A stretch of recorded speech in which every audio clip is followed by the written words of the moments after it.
What's up, guys? Welcome to Lumus What IIF. We've got something special today. What if Gringotts Goblins found 500 illegal bindings on Harry at age 6 and declared war on Dumbledore? Don't forget to like and subscribe. Let's dive in. Chapter 1, The Audit. The letter arrived on a Tuesday. Not the famous letters, those were still 5 years away, still waiting in some enchanted queue at the Hogwarts Ollery, addressed to Mr. H. Potter, the cupboard under the stairs in handwriting that somehow already knew. No, this letter was from Gringotts Wizarding Bank, Department of Dormant Accounts and Outstanding Fees, and it was addressed to the legal guardian of one Harry James Potter, account holder since birth, vault number 687, showing an administrative processing fee of 11 galleons unpaid for 3 consecutive years. 11 galleons. That was what brought them to Privet Drive. Petunia Dursley did not answer the door when the knock came at 9:30 on a Tuesday morning in July. She was at her kitchen window, watching the Grunnings district manager's wife attempt to reverse park a Volvo across the street, which was providing considerably more entertainment than whatever was at the door. Dudley was upstairs destroying something. Vernon was at work. And Harry was in the garden, because Harry was always in the garden when he wasn't in the cupboard, because the garden was the one place Petunia didn't have to look at him. The knock came again. 3 sharp raps, the kind that expected to be answered. Petunia set down her tea and went to the door. She opened it and then took a very quick, very undignified step backward. There were 2 of them. They stood at about 4 feet tall, dressed in the kind of dark formal wear that suggested serious institutional authority, with long clever fingers wrapped around leather document cases and eyes that caught the morning light in a way that was distinctly, unsettlingly not human.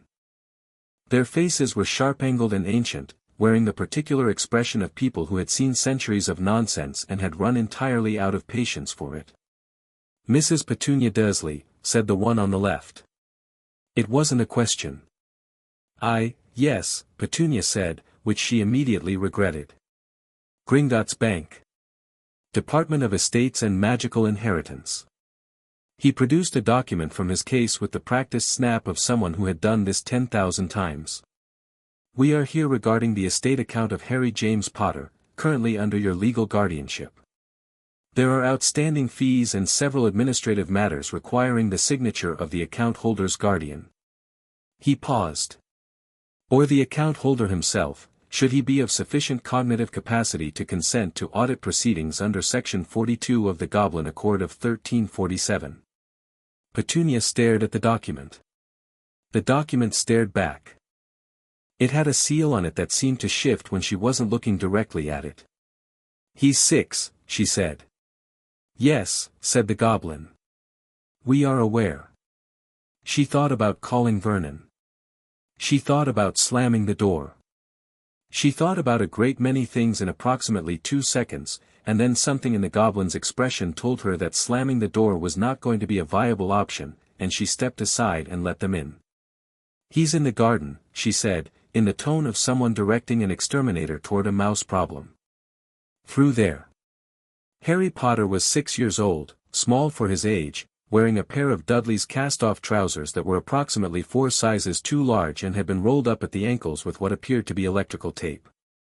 He was on his knees in the flower bed, carefully transplanting a row of petunias, the irony of which was entirely lost on him, with the focused, unhurried attention of a child who had learned to be quiet and useful and to take up as little space as possible. He heard the back door open and looked up.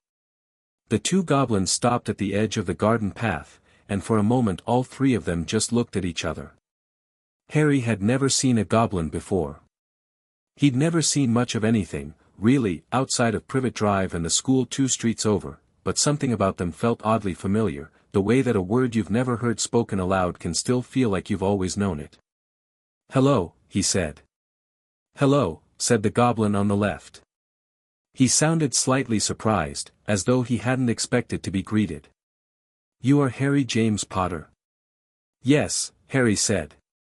He stood up, brushing dirt from his knees. "Are you from the bank?" The goblins exchanged a look. "We are," said the one on the right. "I am Brackfist, this is Coinedge. We are from Gringotts." Aunt Petunia never mentioned a bank, Harry said. He tilted his head slightly. But there's money, isn't there? From my parents? Brackfist opened his document case. There is considerably more than money in your family's accounts, Mr. Potter. We are here because of an outstanding administrative fee, but per standard procedure for minor account holders, we are required to perform a brief inheritance verification. He produced a small flat stone, pale gray and carved with runes around its edge. If you will simply hold this for a moment, it is a standard resonance check. It won't. Harry stepped forward and took the stone. The explosion of magical resonance that followed was not, technically speaking, an explosion. Nothing broke. The air didn't crack. But every goblin in a 3-street radius felt it, a deep bone-level vibration like a bell struck inside a mountain, and Brackfist's document case fell from his fingers because his hands had gone involuntarily numb, and Coinedge took 3 rapid steps backward and sat down on the garden path with an expression that suggested his legs had made that decision independently. Harry looked at the stone in his palm. It was glowing white gold, a steady fierce light, and the runes around its edge were spinning. Is it supposed to do that? He asked. Brackfist's mouth opened. Closed. Opened again. He was a senior collections officer with 40 years of service, and he had performed this check on hundreds of children, and he had never, not once, seen anything remotely like this. The stone's resonance check was calibrated to detect magical cores in the standard range of 0 to 1000 units. The scale simply did not go higher, because there had never been a need. The runes had stopped spinning because they had run out of room. No, Brackfist said, very quietly. It is not supposed to do that. He reached into an inner pocket of his jacket and produced a small communication crystal, deep red, the color of emergency, and pressed his thumb to its surface. This is Brackfist, Senior Collections, Residential Circuit 7, he said. His voice was admirably steady. I need a direct line to the director's office. Right now. A pause. Tell him we need a full inheritance audit at the residential address. Tell him the stone ran out of scale. Another pause, listening. No. I'm not joking. Yes. Now. Tell him to bring a bigger stone. Harry watched all of this with calm, interested eyes. Would you like to come inside? He asked. Aunt Petunia has biscuits, but she doesn't usually let me have them. She might let you have them, though. Your guests. Coinedge, still sitting on the garden path, let out a sound that was very nearly a laugh. Director Ragnarok arrived 40 minutes later with 6 senior assessors, 2 legal analysts, a wardbreaker of considerable reputation, and a resonance stone the size of a dinner plate that had been used, to date, exactly once, during the assessment of a young witch in Romania in 1847 who had subsequently gone on to rewrite the entire foundational theory of elemental magic. He came because Brackfist had used the emergency crystal, and Brackfist did not use the emergency crystal for small things. He stood in the Dursley living room, which smelled of lemon polish and quiet desperation, and looked at the boy sitting on the sofa. The boy had a glass of water and was watching the goblin assessors set up their equipment with the kind of focused attention that most 6-year-olds reserve for particularly interesting insects. Ragnarok had been the director of Gringotts for 112 years. He had seen a great deal. He had learned not to be surprised by much. You are Ragnarok? Harry asked. I am, Ragnarok said. He studied the boy. Small, underfed, a faint yellowing bruise along his left forearm that Ragnarok's assessors had all noticed and none of them had said anything about yet. Hair like he'd been caught in a storm and the storm had lost. Green eyes that were, Ragnarok found himself thinking, not a child's eyes, exactly, or rather they were a child's eyes in the sense that they held no social performance in them. No calculation. Just attention. Pure, clear attention. I'm Harry, Harry said. I know. Ragnarok pulled a chair from beside the bookcase, Vernon's reading chair, as it happened, which was going to cause some feelings later, and sat down directly across from the boy. His assessors were ready. The large resonance stone sat in the center of the room on its purpose-built stand, carved with a full spectrum of runes, calibrated to a range that no living wizard had ever exceeded. "Harry," Ragnarok said. "I need you to touch this stone for me. It is going to tell us things about your magic. About who you are and what you can do. Some of what it tells us may be surprising." He paused. "It will not hurt you." Harry looked at the stone. Looked at Ragnarok. "The small stone earlier," he said. "It went strange. Is that why you brought a bigger one?" Ragnarok held the boy's gaze. "Yes. Am I in trouble?" "No," Ragnarok said, and the word came out with more certainty than he'd intended. "You are not in trouble. But I believe someone else may be." Harry considered this for a moment, the way children consider things they half understand and decide to trust anyway. Then he stood up from the sofa, walked to the stone, and pressed both palms flat against its surface. The room went white. Not a flash, a sustained, steady, almost silent light, pouring out of the stone and out of the boy in equal measure. Two of the assessors stumbled backward. The legal analyst dropped her parchment.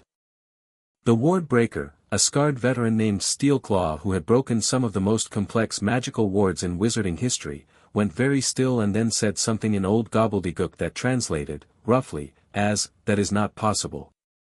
Harry stood in the center of it, perfectly calm, hands flat on the stone, and the light kept building. The runes on the stone's surface were not spinning. They were cycling through their entire range, one after another, each lighting and going dark in rapid sequence, as though the stone's entire measuring apparatus was trying every available category at once and finding all of them simultaneously insufficient. And then the ward breaker grabbed Ragnarok's arm, hard, and pointed at something else.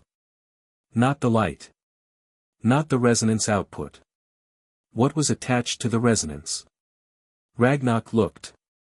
And then he looked again, because what he was seeing didn't make sense. The inheritance assessment matrix, which overlaid the resonance check like a transparent map of everything connected to a magical core, was displaying an array of connections that Steelclaw was frantically counting, moving his finger through the air and counting, and his face was doing something complicated. "Steelclaw," Ragnarok said, very quietly. "What is the count?" Steelclaw turned. His expression had moved past complicated and arrived somewhere in the vicinity of barely controlled fury. 497, he said. "And I haven't finished the deep layers yet." The room was completely silent except for the low harmonic hum of the resonance stone. 497 what? Harry asked.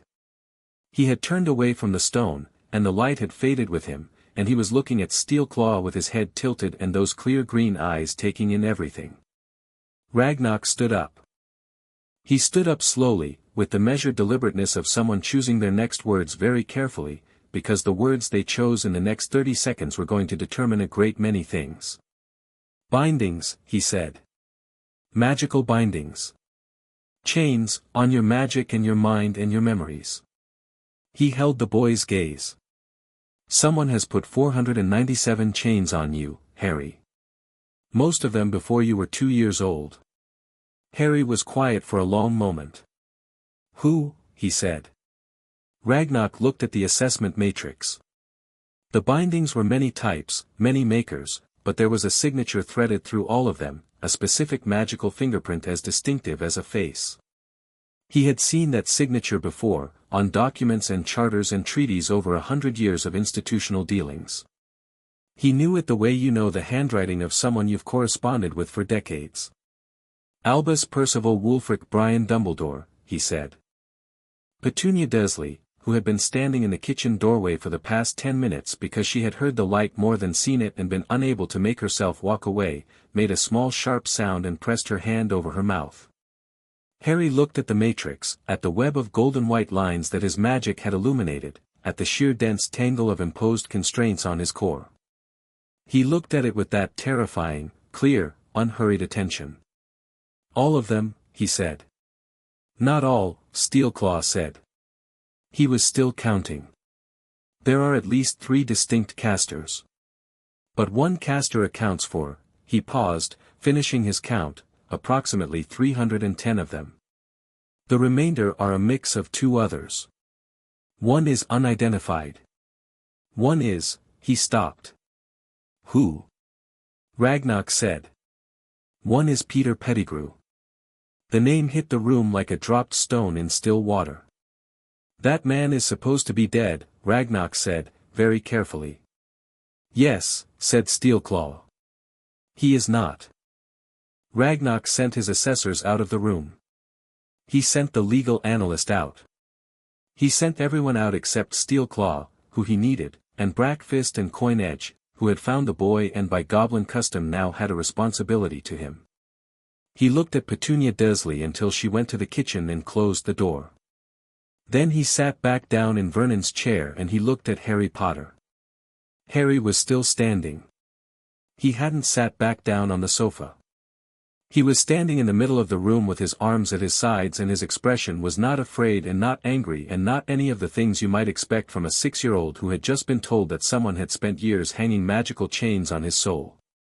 He looked like he was thinking. The bindings, Harry said. What do they do? Ragnarok appreciated the question. He appreciated it because it was the right question, the precise and practical question, the question of someone who was already thinking about what came next rather than dwelling on what had been done. He had met grown wizards who wouldn't have thought to ask it. The ones on your magic compress your core, he said. They prevent it from growing, from expressing, from being felt. Without them, your power levels are, he glanced at Steelclaw. Unprecedented, Steelclaw said flatly. In documented goblin assessment history. The ones on your memory, Ragnarok continued, prevent you from retaining certain things. Certain realizations. The bindings ensure that you cannot piece together the truth of your circumstances in any lasting way.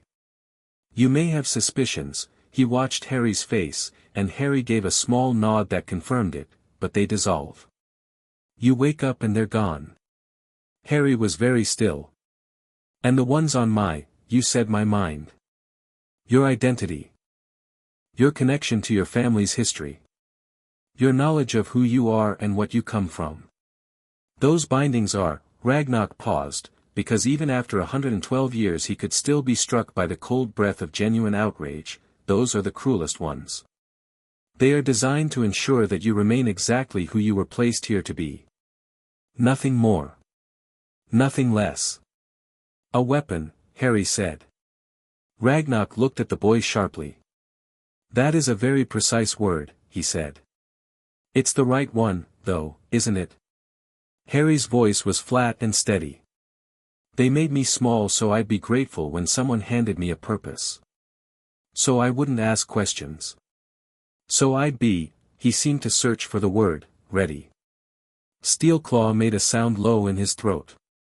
Brackfist and Coin Edge, by the door, were very still. Yes, Ragnarok said. That is what was done. Harry looked at him. Can you take them off? Yes. All of them? Yes. Now. Ragnarok almost smiled. Not all at once.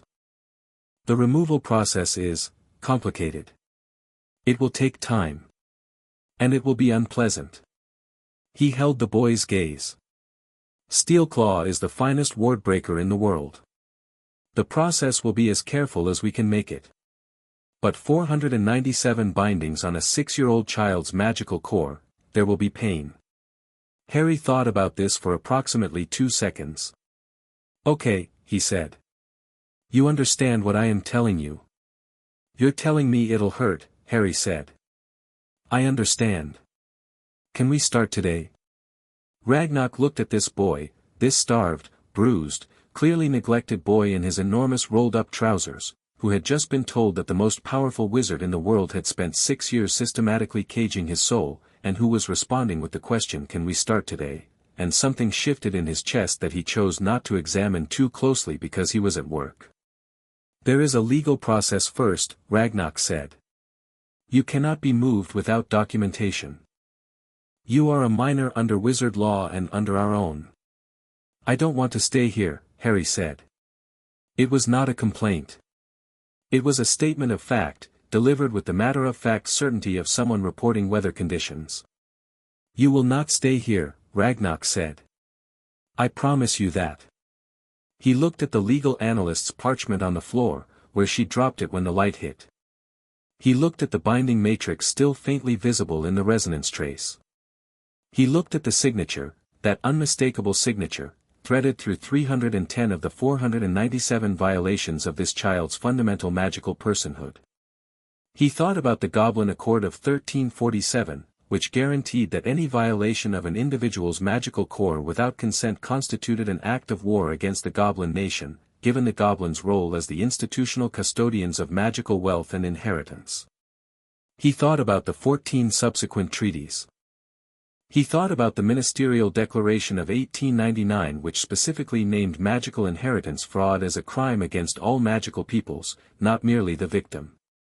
He thought about Albus Dumbledore, sitting in his high castle at Hogwarts, surrounded by his reputation and his phoenix and his carefully maintained mythology, who had apparently looked at an infant boy and decided that the best way to save the world was to make sure the child couldn't think too clearly about his own life. Ragnarok stood up. He straightened his jacket. He picked up his document case.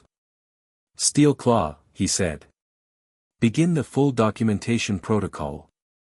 I want every binding catalogued, identified, dated, and assigned to its caster with full magical forensic evidence. I want something that will hold up in front of every governing body on the planet." "Yes, Director." Brackfist. The collections officer straightened.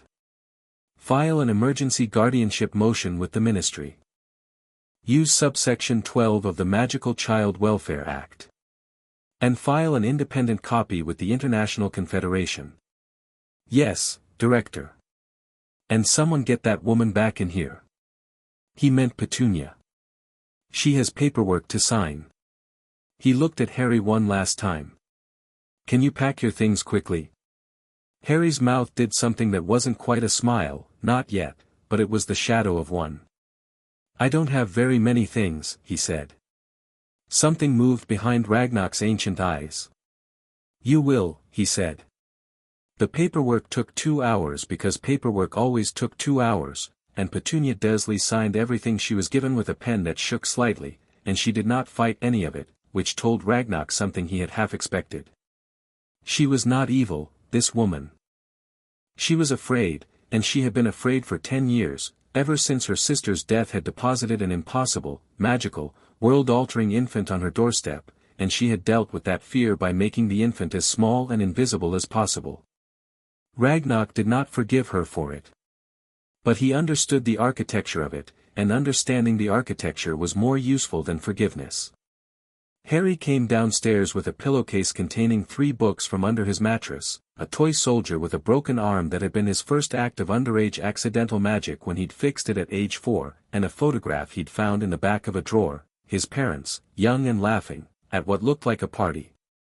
Nothing else was worth taking. He stood in the hallway and looked at his aunt. Petunia looked back at him, and something crossed her face, not love, not exactly, but something adjacent to guilt, which in people who've never learned to feel guilt looks an awful lot like grief. "Petunia," said one of the legal analysts, very gently. "The documentation is complete. Harry is now under the legal protection of Gringotts Bank under the emergency magical guardianship provision. He'll be safe." Petunia nodded. She looked at Harry once more. Opened her mouth. "Goodbye, Aunt Petunia," Harry said. Simply. Without malice, without warmth, just the plain acknowledgement of an ending. He walked out the front door of number 4, Privet Drive, into the bright July morning, and he did not look back. They didn't take the Ministry transport. Ragnarok wasn't going anywhere near the Ministry today, not with what he was carrying. They took a private port key from a Gringotts licensed anchor point 3 streets over, and Harry's first experience of magical travel was a hard sideways lurch that deposited him in a marble antechamber somewhere below the streets of London, and then there were more goblins than he'd ever imagined existed and long corridors of pale stone lit by flameless sconces, and a smell of deep earth and old metal that would, for the rest of his life, smell like the first day of being free. They put him in a room that was spare but clean, with a real bed with real pillows, and a goblin called Numright who was apparently a healer, and she looked at his arms and his ribs and she was very quiet about what she saw, professionally, carefully quiet, and she fixed what she could fix in 20 minutes and she said she'd be back in the morning, and she left. And Harry sat on the real bed with his pillowcase of belongings and looked at the clean stone walls. Ragnarok appeared in the doorway. "The formal declaration will be filed in the morning," he said. "The Goblin Accord of 1347 authorizes the Goblin Nation to declare a state of active contention against any party found to have violated the magical sovereignty of an account holder. Dumbledore will receive formal notification by 7 a.m. The Ministry will receive a copy. The International Confederation will receive a copy." "Declaration of war," Harry said. "Technically, a state of active contention. It gives us legal authority to pursue all available remedies against the violator, including asset seizure, criminal referral, and binding arbitration." Ragnarok paused. "In practice, yes. In practice, it is war." Harry nodded slowly. He was quiet for a moment, turning the broken toy soldier over in his fingers. "Ragnarok," he said. "The other signatures. Not Dumbledore. Not Pettigrew." He looked up. Who was the third? Ragnarok had been hoping the boy wouldn't ask tonight. He should have known better. "We don't know yet," he said. "The signature is unusual. Not a wizard's signature. Not a goblin's. Something older." He held the boy's gaze. "Steelclaw will identify it." Harry looked at him steadily. "Is it something I should be afraid of?" "I don't know yet," Ragnarok said. And he liked the boy enough to mean it honestly. Harry nodded, accepting this, and looked back at the toy soldier. "Will you tell me about my parents?" he said. "Not tonight, you don't have to, I know it's late. But, eventually." "Yes," Ragnarok said. "I will tell you everything." "Everything?" "Everything Gringotts knows," Ragnarok said. "Which is considerably more than what Dumbledore wanted you to know. Your parents were wealthy, well-connected people with a great many powerful friends and a great many enemies and a great many secrets of their own." He paused. "They were also, by all accounts, remarkable." Harry set the toy soldier on the bedside table, standing it up carefully on its base. "I knew they were," he said. "It wasn't wishful. It was certain. Good night, Ragnarok." "Good night, Harry." Ragnarok walked back down the corridor toward his office, where 20 legal analysts were already working through the night, where Steelclaw was building an evidential case that would shake the wizarding world to its foundations, where the emergency declaration was being drafted in the formal language of the Goblin Accord. He walked with the unhurried deliberateness of someone who has made a decision and is no longer questioning it. He had not planned on caring about the boy. He was fairly sure it was already too late. He sat down at his desk, looked at the pile of documents, and picked up his pen.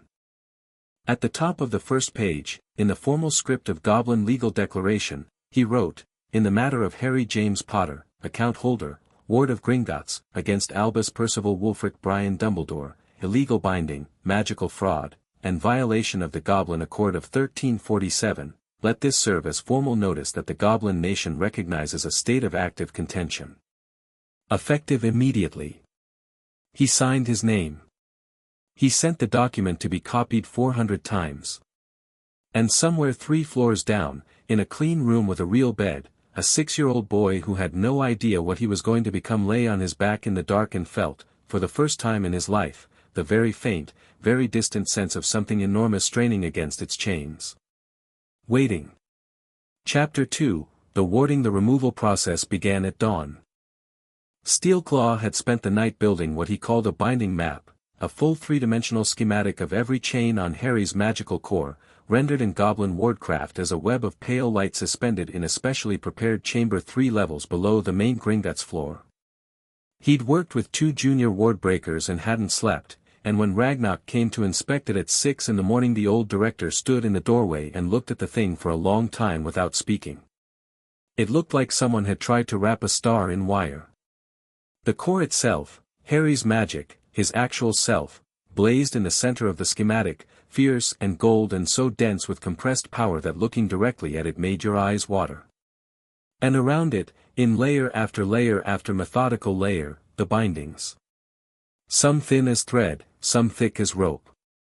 Some recent, some old enough that they'd partially grown into the core itself, the way a fence post grows into a tree when left long enough.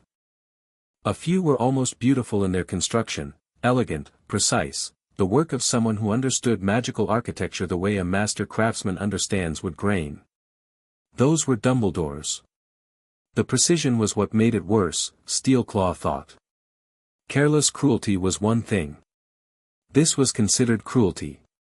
Every binding had been placed with extraordinary care, designed not just to constrain but to do so invisibly, to feel like nothing because it had always been there, to sit in the boy's magical core like load-bearing walls in a house so that he'd never think to question why certain doors in his mind simply didn't open. Steelclaw, Ragnar said. I know, Steelclaw said. How long? 3 days. Maybe 4. He pointed at the inner layers. The ones nearest the core, those have to come off last, and they have to come off slowly, because the core has been under compression since before he could walk. If we release the pressure too fast, he made a gesture. Explain it to me plainly. His magic has been like a spring coiled tight for 6 years. You release it all at once, the backlash could tear the surrounding physical structure. Stone, bone, whatever's in the way. Steelclaw looked at Ragnar steadily. It could kill him. Ragnar was quiet. The outer layers first, Steelclaw said. Each one we remove, we give the core time to adjust to the new pressure level. Controlled decompression. It will still be, the boy will feel it. He said he understood. He's 6. He is, Ragnar said. And he understood. Begin when he's eaten breakfast. Harry ate breakfast in the small dining area adjacent to his room, eggs, toast, a glass of juice that a goblin attendant named Silt brought him without being asked, because Silt had looked at the boy's frame the previous evening and made certain executive decisions about caloric intake. Harry ate all of it without comment and asked if there was more toast, which there was. Ragnar sat across from him with a cup of something that was not quite tea and explained what the day was going to look like. He explained it simply and directly, the way he would have explained it to another adult, because the boy was sitting with his hands flat on the table and his eyes steady and he clearly wanted the truth and would know immediately if he was being managed. The chamber is prepared, Ragnar said. Steelclaw will begin with the outer bindings, the ones on your raw magical expression. Once those are off, you should start to notice your accidental magic becoming more present. More responsive. I already do accidental magic, Harry said. You do small things. Things that slip through the suppressors. What you've been doing is like, he thought about it, like breathing through a straw. When those outer bindings come off, it will feel like breathing normally for the first time. Harry thought about this. And the other ones? The memory bindings and the identity bindings, those come on day 2 and 3. Those will be harder. Ragnar set down his cup.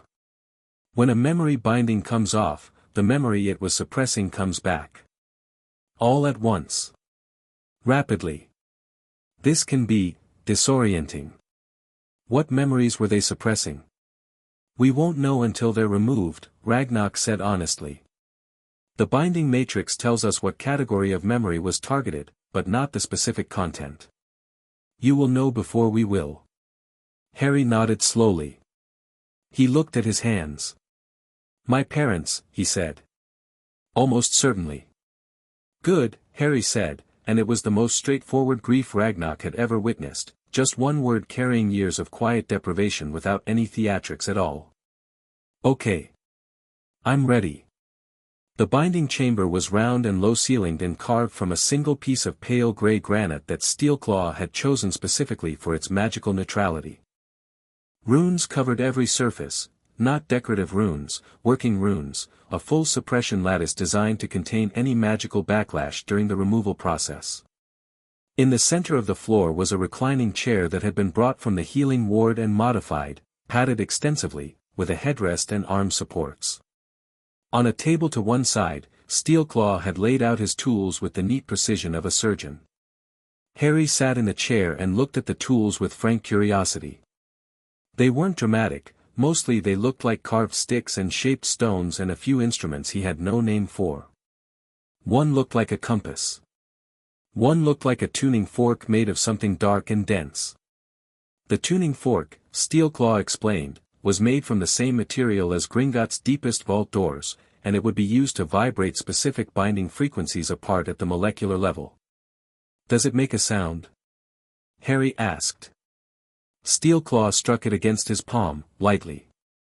A low, complex tone filled the room, not unpleasant, more felt than heard, a vibration in the back teeth and the sternum. "Yes," Harry said, satisfied. Steelclaw positioned himself to Harry's left. Two junior wardbreakers, Glint and Fisher, young by goblin standards, which meant approximately 70, stood to either side with monitoring instruments.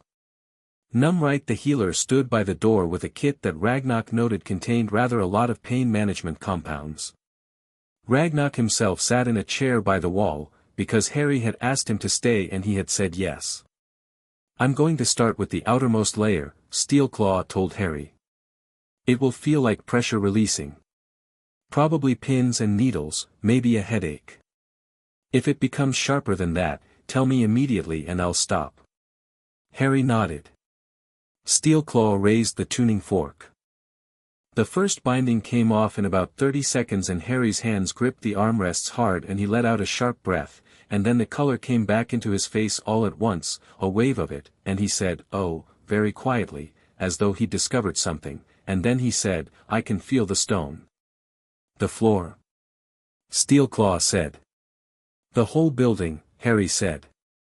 He sounded slightly stunned. There's so much stone. It goes down forever."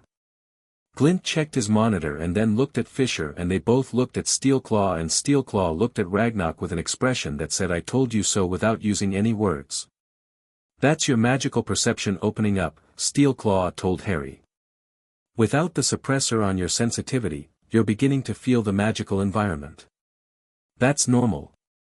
Try to focus on something small, the armrest, just the armrest." Harry nodded, concentrated, and the too-wide look in his eyes settled. "Okay," he said. "Next one." "Give it 5 minutes," Steelclaw said.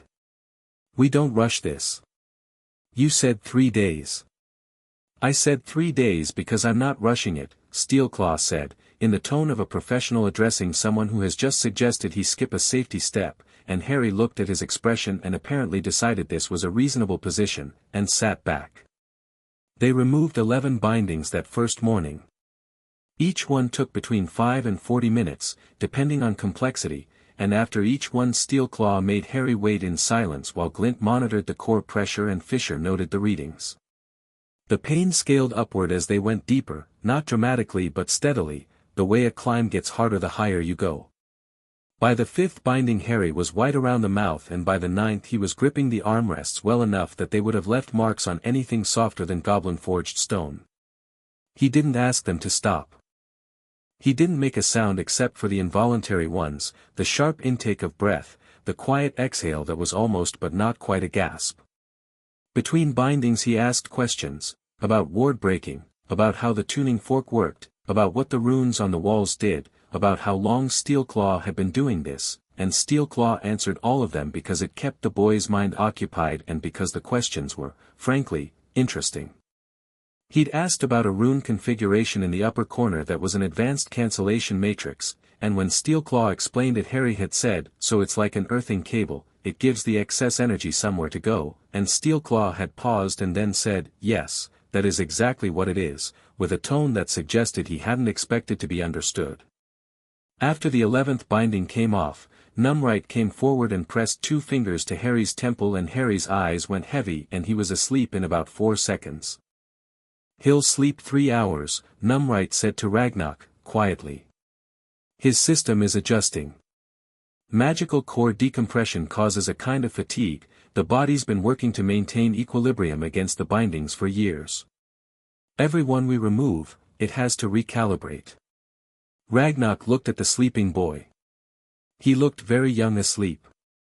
He looked like what he was, a 6-year-old who'd been through something enormous and whose body had taken over the decision about rest because his mind wasn't going to make it. What's his core reading at now? Ragnarok asked Glint. Glint checked his instrument. 11 bindings removed, power expression increased by, he squinted, 63%. 63% from 11 out of 497, Ragnarok said. Yes, Director. Ragnarok was quiet for a moment. What does that suggest about the full expression? Glint looked at Fisher. Fisher looked at the instrument. They both seemed to be doing mathematics that they didn't entirely believe.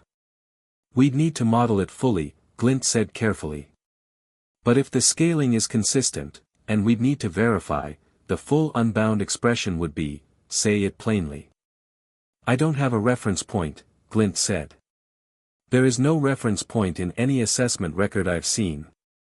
It would be like, he stopped, started again. You know how we classify cores on a scale of 1 to 10, where 10 is a wizard of Dumbledore's generation? The kind that comes along once in 50 years. Yes. He's not on the scale, Glint said. Or rather, he's on the scale the way the sun is on a scale that includes candles. The room was very quiet. Continue to 3 hours rest, Ragnarok said finally. Then the afternoon session. He walked out of the chamber and down the corridor and into his office, and he sat down and he looked at the wall for a long moment. Then he picked up his communication crystal and pressed his thumb to it. Get me the legal team, he said. Tell them the morning session is complete and they need to add an additional count to the declaration. What count, Director? Deliberate suppression of a magically supreme individual, Ragnarok said. Add it under Section 7 of the Accord. And I want a threat assessment done by end of day on the full unbounded power profile. He paused. Tell the assessment team not to panic. Just do the numbers. He put down the crystal. He picked up his pen and he began to write, and he wrote for a long time, and what he wrote was partly legal documentation and partly something that he would not have called, if asked, a letter to a dead woman and her dead husband, explaining what had been done to their son and what was going to be done about it. He didn't send it anywhere. He put it in a drawer and went back to work. The afternoon session was harder. They removed 14 more bindings, pushing into the second layer, and by the fourth one Harry had stopped asking questions and was simply breathing through it, slow and deliberate, his jaw set and his eyes fixed on a point on the opposite wall. The pain had shifted in character, less like pressure releasing and more like something being pulled away that had grown attached to you, the way a bandage pulls when it's been left too long. Steelclaw worked with absolute precision, his face a mask of professional concentration, but his hands were gentle in a way that he would have denied if anyone mentioned it. He spoke quietly as he worked, not instructions or warnings, just a low ongoing narration of what he was doing and why, the same tone a steady hand uses in the dark. On the 19th binding of the day, something unexpected happened. The binding came off and Harry went rigid, and his hands slammed flat against the armrests and his head pressed back, and the air in the chamber crackled, actually crackled, static electricity sharp enough that Glint's monitoring instrument sparked and Fisher stepped back involuntarily, and then it passed, and Harry let out a long breath and opened his eyes, and his eyes were very bright. The sconces on the walls had all flared simultaneously when it happened. 2 of them had burst. Harry, Steelclaw said quietly. What was that? A memory, Harry said. His voice was slightly hoarse. It wasn't mine. Or it was mine but I wasn't, I was very small. There was a man with no nose and red eyes and I was in my mother's arms and she was, he stopped. Ragnarok was on his feet. She was talking to him, Harry said. Begging him. There was a word she kept saying and he kept laughing at her for saying it. Please. She kept saying please. He looked at Ragnarok and his face was completely controlled, every muscle of it deliberate, the face of someone who has decided they will not break here, not in front of people, not now. That's from the night they died, isn't it? Yes, Ragnarok said. The man with red eyes. That's Voldemort. Yes. Harry nodded. His hands relaxed from the armrests. Okay, he said quietly. Keep going. Harry, we can stop for today, I said keep going. Not angry. Not distressed. Just absolute. Please, he added, which was the word his mother had said, and he was clearly aware of the irony, and he clearly needed to use it this way, in a context where it was heard and answered, and Steelclaw looked at him for a long moment and then turned back to his tools. Next one, the wardbreaker said, and kept going. By evening they had removed 31 bindings total. 31 of 497. Harry slept 12 hours. When he woke up the lights in his room were brighter than they'd been, or rather the same lights were exactly the same but he could feel them now, feel the magic in the flameless sconces, feel the ward on his door, feel the deep geological weight of the mountain above him pressing down in a way that was not oppressive but was like a hand on the shoulder. Solid. Real. He lay on his back and felt the building.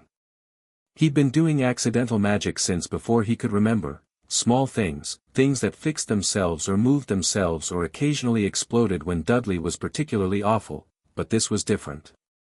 This was not accidental. He was lying still, hands at his sides, and he could feel every magical object within 50 feet and he wasn't even trying. He sat up and looked at the toy soldier on the bedside table.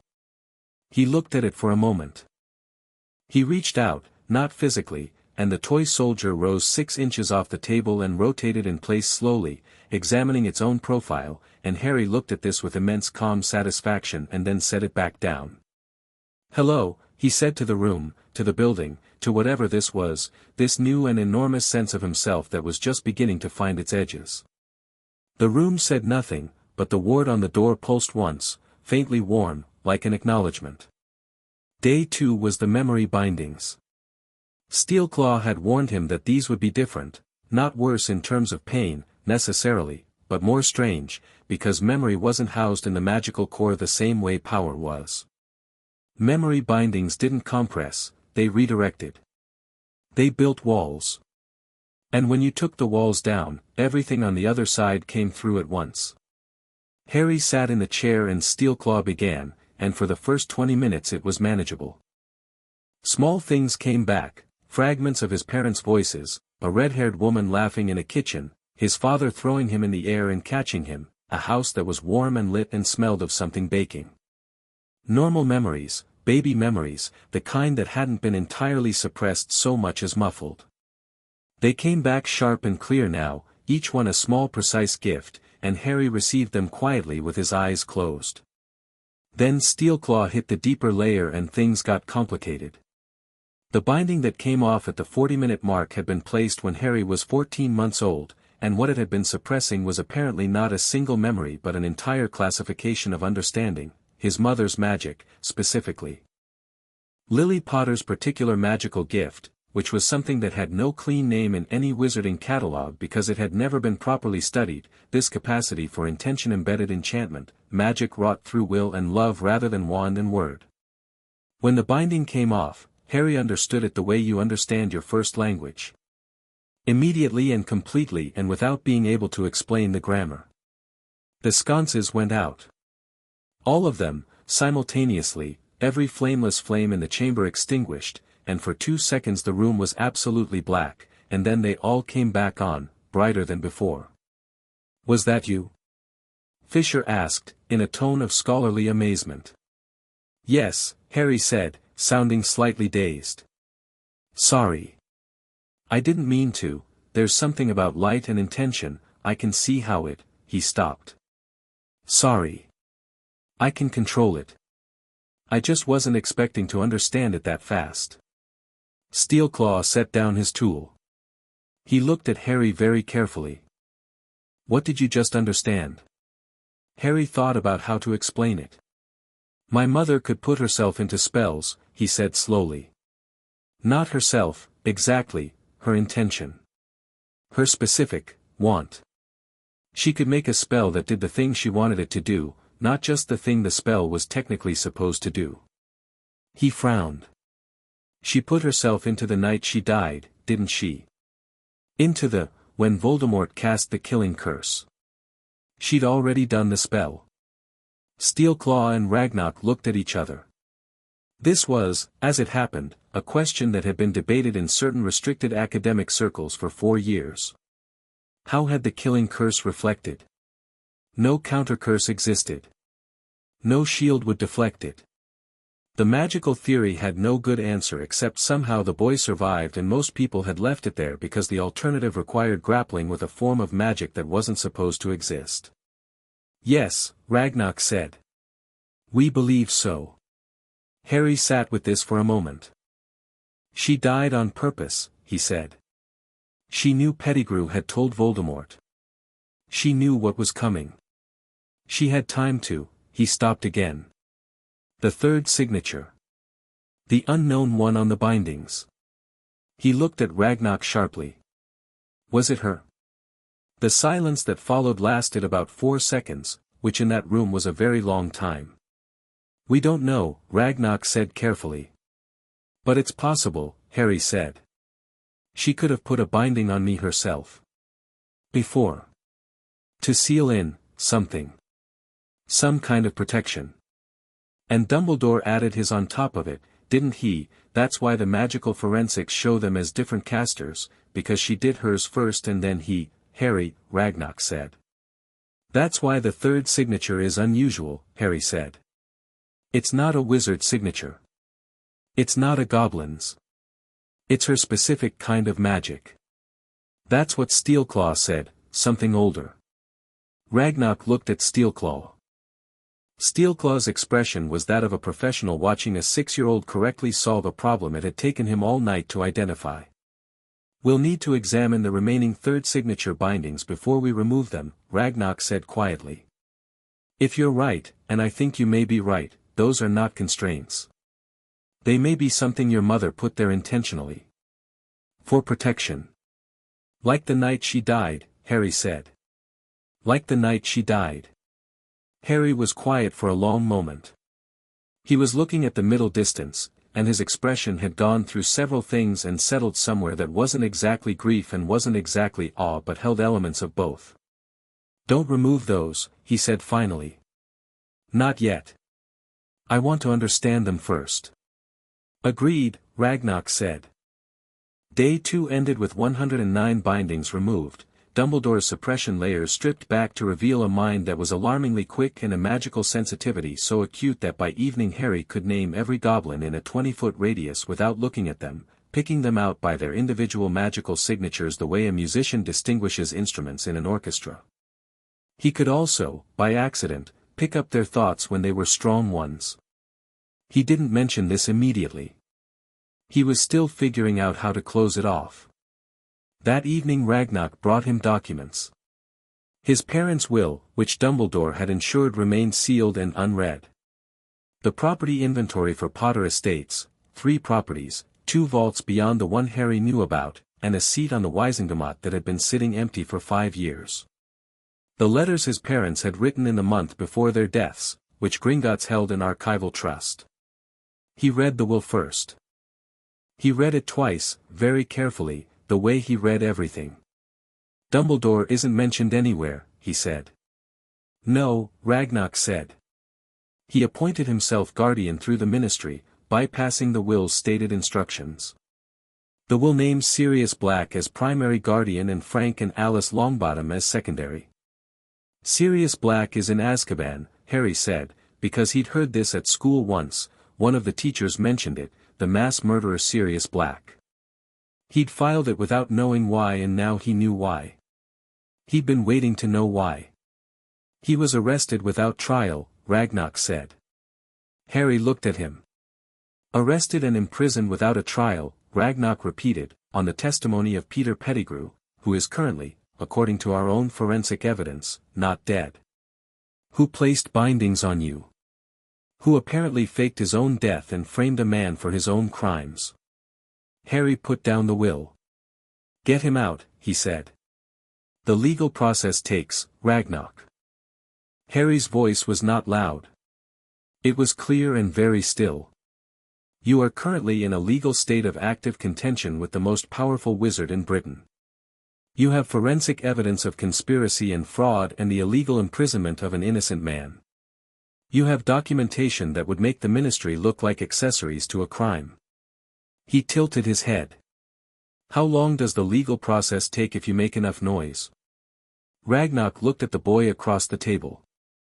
This was what 31 hours of decompression and 109 removed bindings had revealed, not just enormous power, not just his mother's gift for intentional magic, but this. This absolutely clear, completely unsentimental, perfectly targeted intelligence. Ragnarok almost smiled. With the right pressure, he said slowly, and the right framing, and a filing through both the Wisingamat and the International Confederation simultaneously, he thought about it. 3 months. Do it, Harry said simply. He's been in there 5 years. Yes, Ragnarok said. He has. He picked up his communication crystal. Harry went back to reading his parents' letters, and the room was quiet except for the soft turning of old parchment and the low hum of the mountain above them, steady and permanent and entirely unconcerned with the affairs of wizards. Day 3 was the identity bindings, and it was the worst day. Not because of the pain, though the pain was significant. The identity bindings were the deepest ones, and removing them was like pulling bolts from something structural, and every time one came loose Harry felt the shift in himself, a rearrangement, a sense of walls coming down and spaces opening up that he hadn't known were there. What came through those spaces was knowledge of himself that he hadn't been allowed to have. Not memories exactly, more like facts his mind had been prevented from assembling. The fact of what his family was, not just wizards, one of the oldest magical families in Britain, Potters and Peverils and lines older still, stretching back to a time before Hogwarts, before the Ministry, before organized wizarding society. The fact of the Deathly Hallows, which were real and one of which he was the legitimate heir to. The fact that the killing curse's reflection had done something to him that had never been done to another human being and that nobody fully understood yet, including the man who'd spent 6 years trying to shape the outcome. That last one came through on the 47th identity binding of the day, and Harry sat very still afterward for about 2 minutes, and then he said, very quietly, to nobody in particular, he made me small because he needed me to be small. He needed me to walk into it not knowing what I was. He needed me grateful and ignorant and heroic and dead. Nobody answered, because there was nothing to say to that. He was going to let me die, Harry said. Not asking, just saying it, settling it into the air like a stone being set down after being carried a long way. We believe that was the design, yes, Ragnarok said. His voice was controlled. His hands, Numright noticed from across the room, were not. And then Voldemort would die too, Harry said. Because of my mother's protection. And Dumbledore would be standing at the end of a war he'd orchestrated, and everyone would call it heroic sacrifice, and no one would ever know that a 6-year-old boy had been kept ignorant and caged and expendable by the man the whole world trusted most. He paused. Except it went wrong. I survived the first time. Which he didn't plan for. So he spent the next 10 years making sure I was small enough not to question it when the time came again. Yes, Ragnarok said, because Harry deserved an honest answer and he was not going to soften this. Harry looked at the schematic of the binding map. 31 bindings remained unremoved, the third signature ones, his mother's. Everything else was gone. In the schematic, his core blazed like a small sun, no longer wrapped in wire, just itself, vast and gold and quietly, absolutely alive. I'm not angry, Harry said, which surprised everyone in the room because it was clearly true. No. Ragnarok said. I will be, Harry said. I think the anger is coming. I can feel it waiting. But right now I'm just, he looked at his hands. He turned them over, palms up, and looked at them, at these ordinary-looking small hands that could apparently feel stone for miles in every direction and had inherited his mother's gift for intention magic and carried the deep echo of something that had bounced a killing curse back from them before he was 2 years old. "I'm just here," he said. "I'm just me." Finally. The room was quiet. Then Numright, from the doorway, who had been professionally detached for 3 days and had apparently reached her limit, said briskly, "Right. Everyone out except the boy. He needs sleep and a proper meal, and I am not negotiating on either point." Steelclaw packed his tools without argument. Glint and Fisher filed out. Ragnock stood, paused, looked at Harry. "Tomorrow," he said, "we will discuss your mother's bindings. Together. As equals. You tell me what you sense in them, and I will tell you what the forensics show. And then we'll decide together what to do with them." Harry looked at him. "As equals," he repeated. "You are an account holder of Gringotts and the legal ward of this institution," Ragnock said. "You are the heir of Potter and Peveril. And you are," he paused, choosing the word carefully, "extraordinary." "Yes. As equals." Harry nodded slowly. Something in his face settled, not softened, settled, the way a foundation settles when it's finally been laid on solid ground. "Ragnock," he said. "Yes. Thank you." Ragnock walked out. He walked down the corridor and down the stairs and into the deepest part of the building where the vault doors were, and he stood in the dark and the weight of stone and gold and the smell of 10 centuries of his people's history, and he stood there for a long time.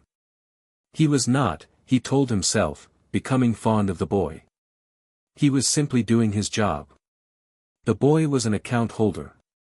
The institution had a responsibility. He stood there a bit longer. He was absolutely becoming fond of the boy. He went back to work.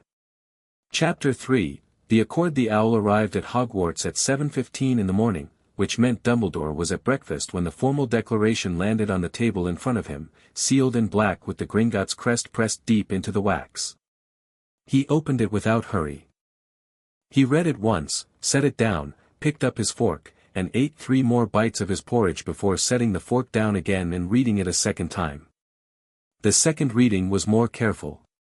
By the end of it his expression had not changed in any visible way, but the small dish of lemon drops at his elbow cracked cleanly down the middle without anyone touching it. Minerva McGonagall, sitting to his left, noticed the dish. She noticed Dumbledore's eyes, very briefly, go somewhere distant and very cold. She noticed the letter's seal, the black wax, the Gringotts crest. "Albus," she said, quietly enough that the students wouldn't hear. "It's nothing, Minerva," he said. He picked up his fork again. "A financial matter." She looked at him for a long moment. She did not believe him. She was not certain she was meant to. The formal declaration went out to 47 recipients simultaneously, because Ragnock was thorough and because he understood very well that the power of a declaration was directly proportional to how many people received it at once, before anyone had time to manage the narrative. The Minister for Magic got 1. The heads of all 11 European magical ministries got 1. The International Confederation of Wizards got 1, along with a full forensic evidence package. Every member of the Wizengamot got 1. 6 major wizarding newspapers across 3 continents got 1, along with a press briefing document that laid out the core allegations in language clear enough that even the Daily Prophet couldn't misrepresent it, though Ragnock had no illusions about whether they'd try. The central allegation was stated plainly in the first paragraph: Albus Dumbledore, headmaster of Hogwarts School of Witchcraft and Wizardry, chief warlock of the Wizengamot, and supreme mugwump of the International Confederation of Wizards, did, between the dates of November 1, 1981, and July 22, 1987, place, commission, or facilitate the placement of not fewer than 310 illegal magical bindings upon the person of Harry James Potter, a minor child, account holder of Gringotts Wizarding Bank, in violation of the Goblin Accord of 1347, the Magical Inheritance Rights Act of 1893, the International Declaration on Magical Sovereignty of 1952, and no fewer than 14 additional statutes of both British and international magical law. The second paragraph noted that Gringotts had additionally uncovered evidence of the illegal imprisonment of Sirius Orion Black, legal guardian named in the sealed will of James and Lily Potter, imprisoned without trial in Azkaban since November 3, 1981, and that Gringotts was pursuing his immediate release through all available legal channels. The third paragraph was very short. It stated that the Goblin Nation considered the matter a declaration of war against its fundamental institutional authority and the magical sovereignty of its account holders, and that it would pursue all available remedies without limitation. By 9 o'clock in the morning, the wizarding world was on fire. Harry slept through most of it. He came awake just past 10 to find Silt had left breakfast on the table by his bed, more eggs, more toast, a pot of something hot that turned out to be a goblin herbal drink with the approximate effect of very strong tea, and the sound of rapid footsteps in the corridor outside meant that the building was considerably busier than yesterday. He ate breakfast, did a set of exercises he'd developed from a book he'd found in Dudley's cast-off pile, and spent 20 minutes sitting cross-legged on the floor exploring the outer edge of his magical perception, which had continued to expand overnight and was now giving him a detailed sense of the mountain above them and the city beyond and the deep running water of the Thames, and somewhere in the city a concentration of magical creatures that he thought might be owls but couldn't be sure. Yet. He was still sitting there when Ragnarok came in, which was unusual because Ragnarok always knocked. "It's begun," Ragnarok said. Harry opened his eyes. "How bad?" "The Ministry has issued a statement calling the allegations deeply concerning and promising a full independent inquiry." Ragnarok sat down. His jacket was immaculate. He looked like he'd been up since 4. "Dumbledore has issued a statement expressing sorrow and confusion and requesting a private meeting to address any misunderstandings." "And the newspapers?" 6 of them ran the full story. The Daily Prophet ran a piece expressing grave concern about Gringotts overstepping its institutional mandate. Ragnarok said this in the tone of someone describing a weather event they'd fully predicted. The International Magical Tribune ran the forensic evidence summary on the front page. The Dublin Wizarding Post called for Dumbledore's immediate removal from all governmental positions. "What about ordinary people?" Harry said. "Not newspapers. What are people actually saying?" Ragnarok looked at him. "Divided," he said honestly. "Dumbledore has considerable credit. A long history of being right and being trusted. Many people are willing to believe there is an explanation. That he had reasons. That the evidence is being misread. Because he saved everyone from Voldemort," Harry said. "Yes. So did my mother," Harry said. "Twice. Once when she died and once when she bound the protection into me." He wasn't bitter. He was just doing arithmetic. "And nobody knows that." "Nobody knows that yet," Ragnarok said. Harry looked at him. "You're going to tell them?" "When the time is right," Ragnarok said.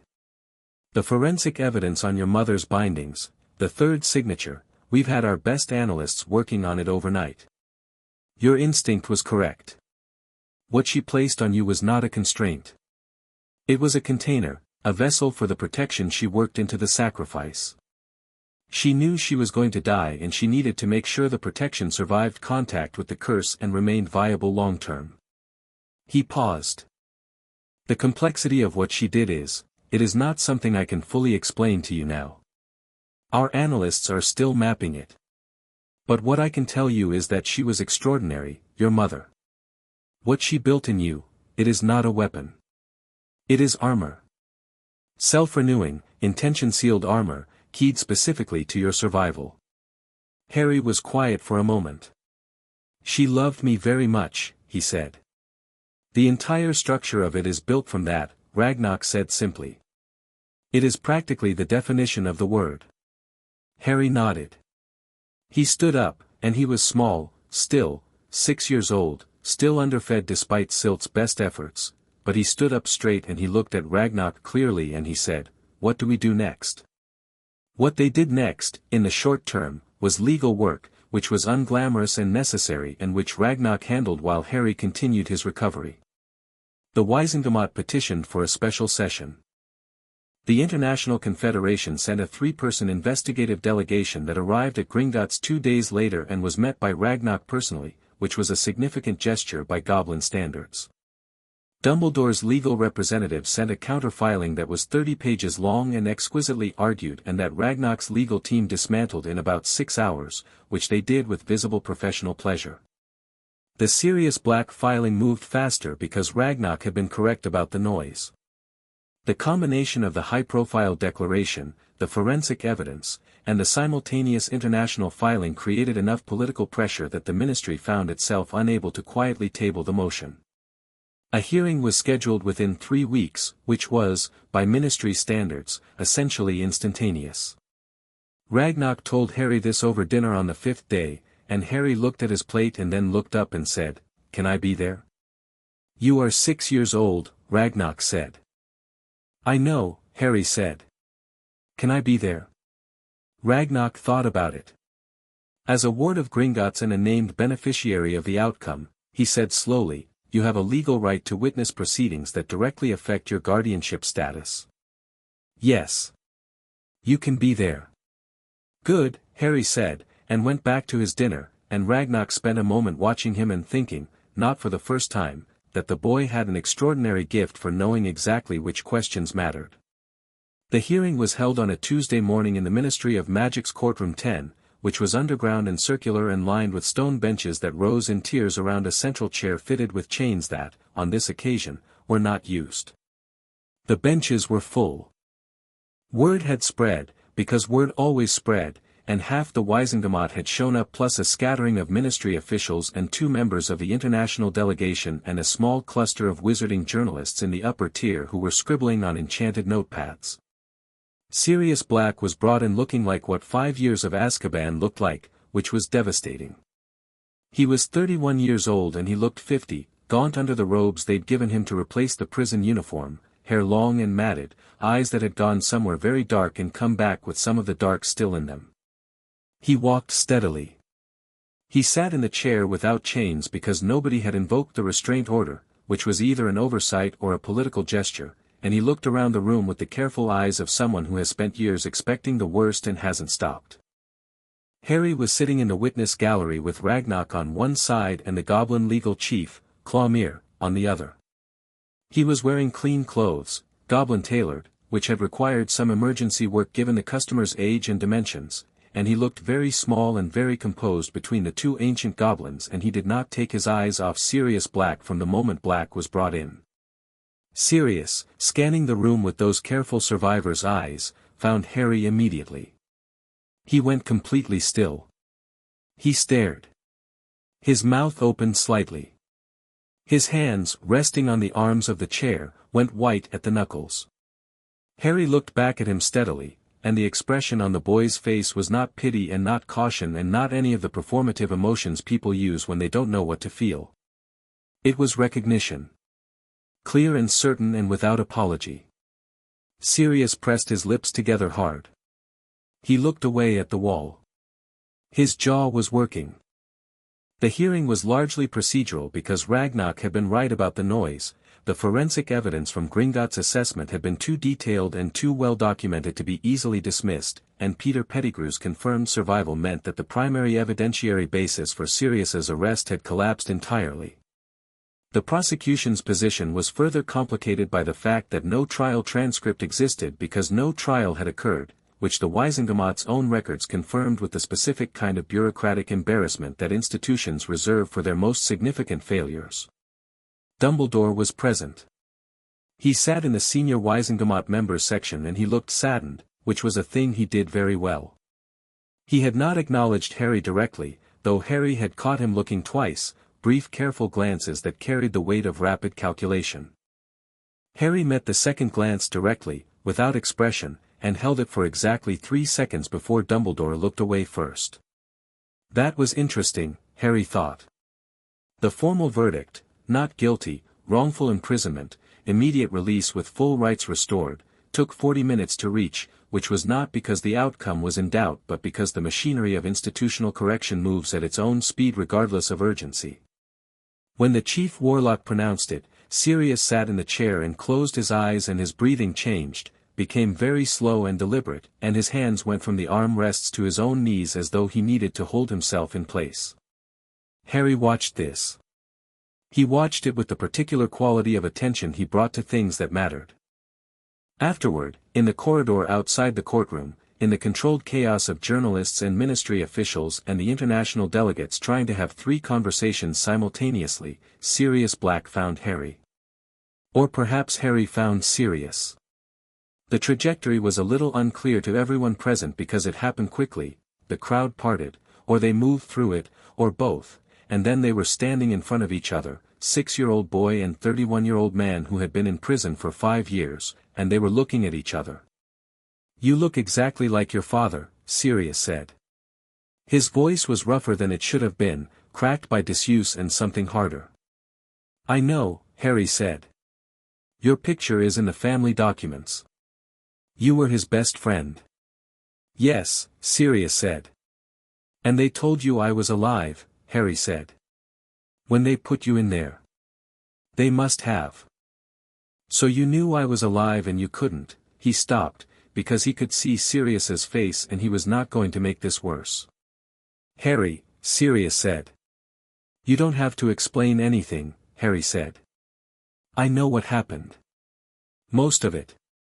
We can talk about the rest later." He paused. "Ragnarok is working on a living situation. You're my legal guardian. He thinks if we file the estate paperwork and the guardianship transfer by the end of the week it'll be formalized before the ministry tries to complicate it." Sirius stared at him. "You're 6. I know. You sound like," he stopped, swallowed. "You sound like James and Lily had a meeting and then had a baby." Harry considered this. "Is that a bad thing?" "No," Sirius said, and something cracked in his voice that he covered quickly by crouching down to Harry's level. Up close he looked terrible, the prison pallor and the shadows, but his eyes were the clearest thing in his face, fierce grey eyes that were, Harry thought, probably the same eyes he'd had at 21, uncovered now, looking at something they'd stopped letting themselves want. "Ragnarok's been taking care of you?" Sirius said. "Very well," Harry said. We've been working on some things." He paused. "Do you know what a magical binding is?" "Yes," Sirius said, warily. "Good. I'll explain the rest tonight. Ragnarok set aside rooms in Gringotts while the legal work is done." He tilted his head slightly. "Are you all right?" Sirius let out a sound that was partly a laugh and mostly not. "I've been in Azkaban for 5 years, pup." "I know," Harry said. "But you're standing up straight and your eyes are clear and you knew exactly where I was in that room. So I think you're going to be all right." He looked at his godfather with that terrible clear directness. "I'm glad you're out." Sirius Black put his hand on the side of Harry's face, brief and fierce, the way you touch something you thought you'd lost. "So am I," he said, very quietly. "So am I." Dumbledore intercepted them at the atrium. He seemed to appear from nowhere, which was a talent he had, moving through crowds without being seen moving, and suddenly he was there, tall, unhurried, his robes deep blue, his half-moon spectacles catching the enchanted light of the ministry atrium. He looked exactly like Dumbledore was supposed to look, warm and slightly tired and deeply wise. "Harry," he said. Harry looked at him. Sirius had straightened up and gone very still at Harry's right shoulder. Ragnarok moved to Harry's left without making it look like a tactical positioning, which it absolutely was. "Professor Dumbledore," Harry said. "I wonder if I might have a word," Dumbledore said, and his voice was exactly what it was supposed to be, gentle, regretful, the voice of someone who had only ever wanted good things. "Just a brief one. There are aspects of your current situation that I think you deserve to understand more fully."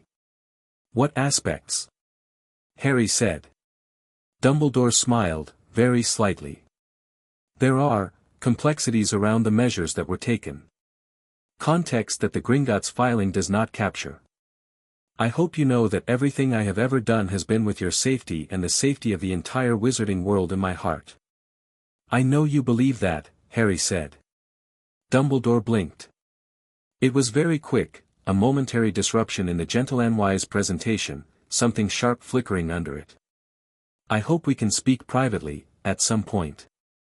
Without, his eyes moved fractionally to Ragnarok, institutional intermediaries. No, Harry said. The word was simple and absolute and without drama, and Dumbledore received it with the same flicker of something under the surface, surprise, recalculation, possibly a flare of something older, before the warm expression reassembled. I understand your caution, he said. It's entirely natural. But Harry, you are very young, and there are things at play here that are enormously complex, and I would not want you to be guided toward decisions by people whose interests may not entirely align with. Ragnarok removed 466 illegal bindings from my magical core in 3 days, Harry said. 31 of them were mine by right. They would have told you I was small. That I couldn't think clearly. That I'd be easy to lead. He tilted his head. How is that going so far? The atrium was not, technically, quiet, it was full of people, movement, the ambient noise of the ministry's daily operation, but the immediate circle around the 4 of them had acquired that particular quality of stillness that happens when bystanders realize they're watching something important. Dumbledore looked at Harry. Really looked at him, maybe for the first time, because the boy he'd been expecting, the small, uncertain, carefully maintained boy, was not what was standing in front of him. What was standing in front of him was something he had spent 6 years preventing from existing. You are remarkable, Harry, he said, and the genuine quality of it made it more complicated than a simple compliment. He meant it. He had always meant it. That was precisely the problem. I know, Harry said. Goodbye, Professor. He walked around Dumbledore and toward the exit. Sirius fell into step beside him. Ragnarok fell into step on the other side, and his stride had a particular quality that Sirius, who had never worked closely with goblins, recognized after a moment as barely contained satisfaction. Well, Sirius said, very quietly, when they were clear of the atrium. He's not done, Harry said, equally quiet. He's just changed tactics. He'll be gentler now. He'll try to appeal to, the orphan thing. He'll try to make himself necessary. He's been doing that for 30 years, Sirius said. With everyone.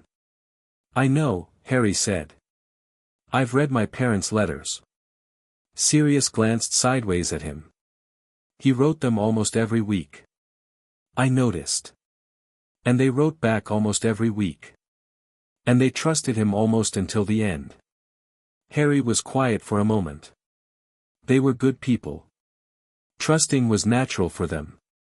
It wasn't naive, it was just, who they were. He paused. I understand why people believe in him. It's not stupidity. He's given them real reasons over decades. What he did to me doesn't erase what he's genuinely done. He stopped walking for a moment, standing in the ministry corridor with his hands in his pockets. But it doesn't excuse it either. Sirius looked at his godson for a long moment. Then he said, You know you're 6 years old. You keep saying that, Harry observed. I keep needing to remind myself, Sirius said. The weeks that followed had a rhythm to them.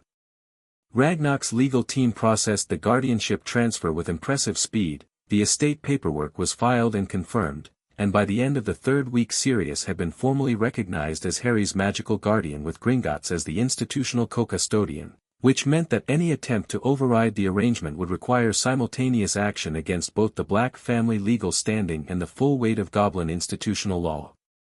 Dumbledore did not attempt to override it. He sent a letter, which Ragnarok's office received and logged and passed to Harry, who read it and set it aside, and which said all the things you'd expect it to say: warmth, concern, an open door, a hope for future dialogue. Harry dictated a 1-paragraph reply through Ragnarok's legal secretary acknowledging receipt, noting that the Potter estate's legal position was now under Gringotts management, and wishing him a pleasant term at Hogwarts. It was so precisely, perfectly nothing that Clomere the legal chief read it over Harry's shoulder and said, in a tone of professional admiration, "That is an excellent letter." "Thank you," Harry said. "I had a good teacher." Sirius was recovering. It was not fast and it was not linear. There were bad nights and worse mornings and days where the Dementor's shadows were right behind his eyes and he'd go somewhere in himself that was hard to reach, but he was stubborn about it, Sirius, the way the Black family was always stubborn about everything, and he was helped considerably by the fact that Harry treated his godfather's trauma with the same practical directness he treated everything else, which meant he didn't walk on eggshells and didn't make Sirius perform wellness, just kept showing up with breakfast and the occasional dry observation about whatever Sirius was reading and a steady, undemanding presence that was, though neither of them would have put it this way, exactly what someone who'd been in Azkaban needed most. Harry was also learning. He was always learning, every available hour that he wasn't in recovery sessions with Numright or working through the estate documents with Ragnarok or practicing the specific magical control exercises that Steelclaw had designed to help him modulate the enormous power now available to him without suppression. The last of these was the most immediately necessary because without the bindings his accidental magic had become somewhat ambitious. He'd levitated an entire section of Gringotts' eastern corridor 3 inches off the floor once while startled, and destroyed a teacup through sheer inattention, and on one memorable evening caused it to rain in the room he was reading in, which he'd found perfectly comfortable and which had distressed Silk considerably. "Control is not suppression," Steelclaw told him, on the first of what became daily sessions. "Suppression is what was done to you. Control is what you choose." "What's the difference, practically?" Harry asked.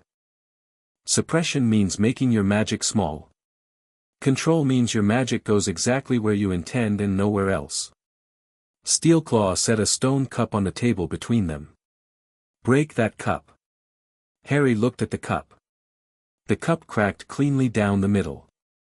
"Now break only the bottom third." The bottom third of the cup separated. The top 2/3 sat on the table, intact. Steelclaw's eyes narrowed. "How much effort was that?" "None," Harry said honestly. "Right."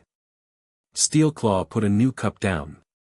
"Break every atom on the left half of the cup without touching the right." There was a pause. The left half of the cup turned to very fine dust. The right half sat there. Steelclaw looked at it. "How long have you been able to do that?" "I've been trying it since yesterday," Harry said. "This is the 3rd time I got it right."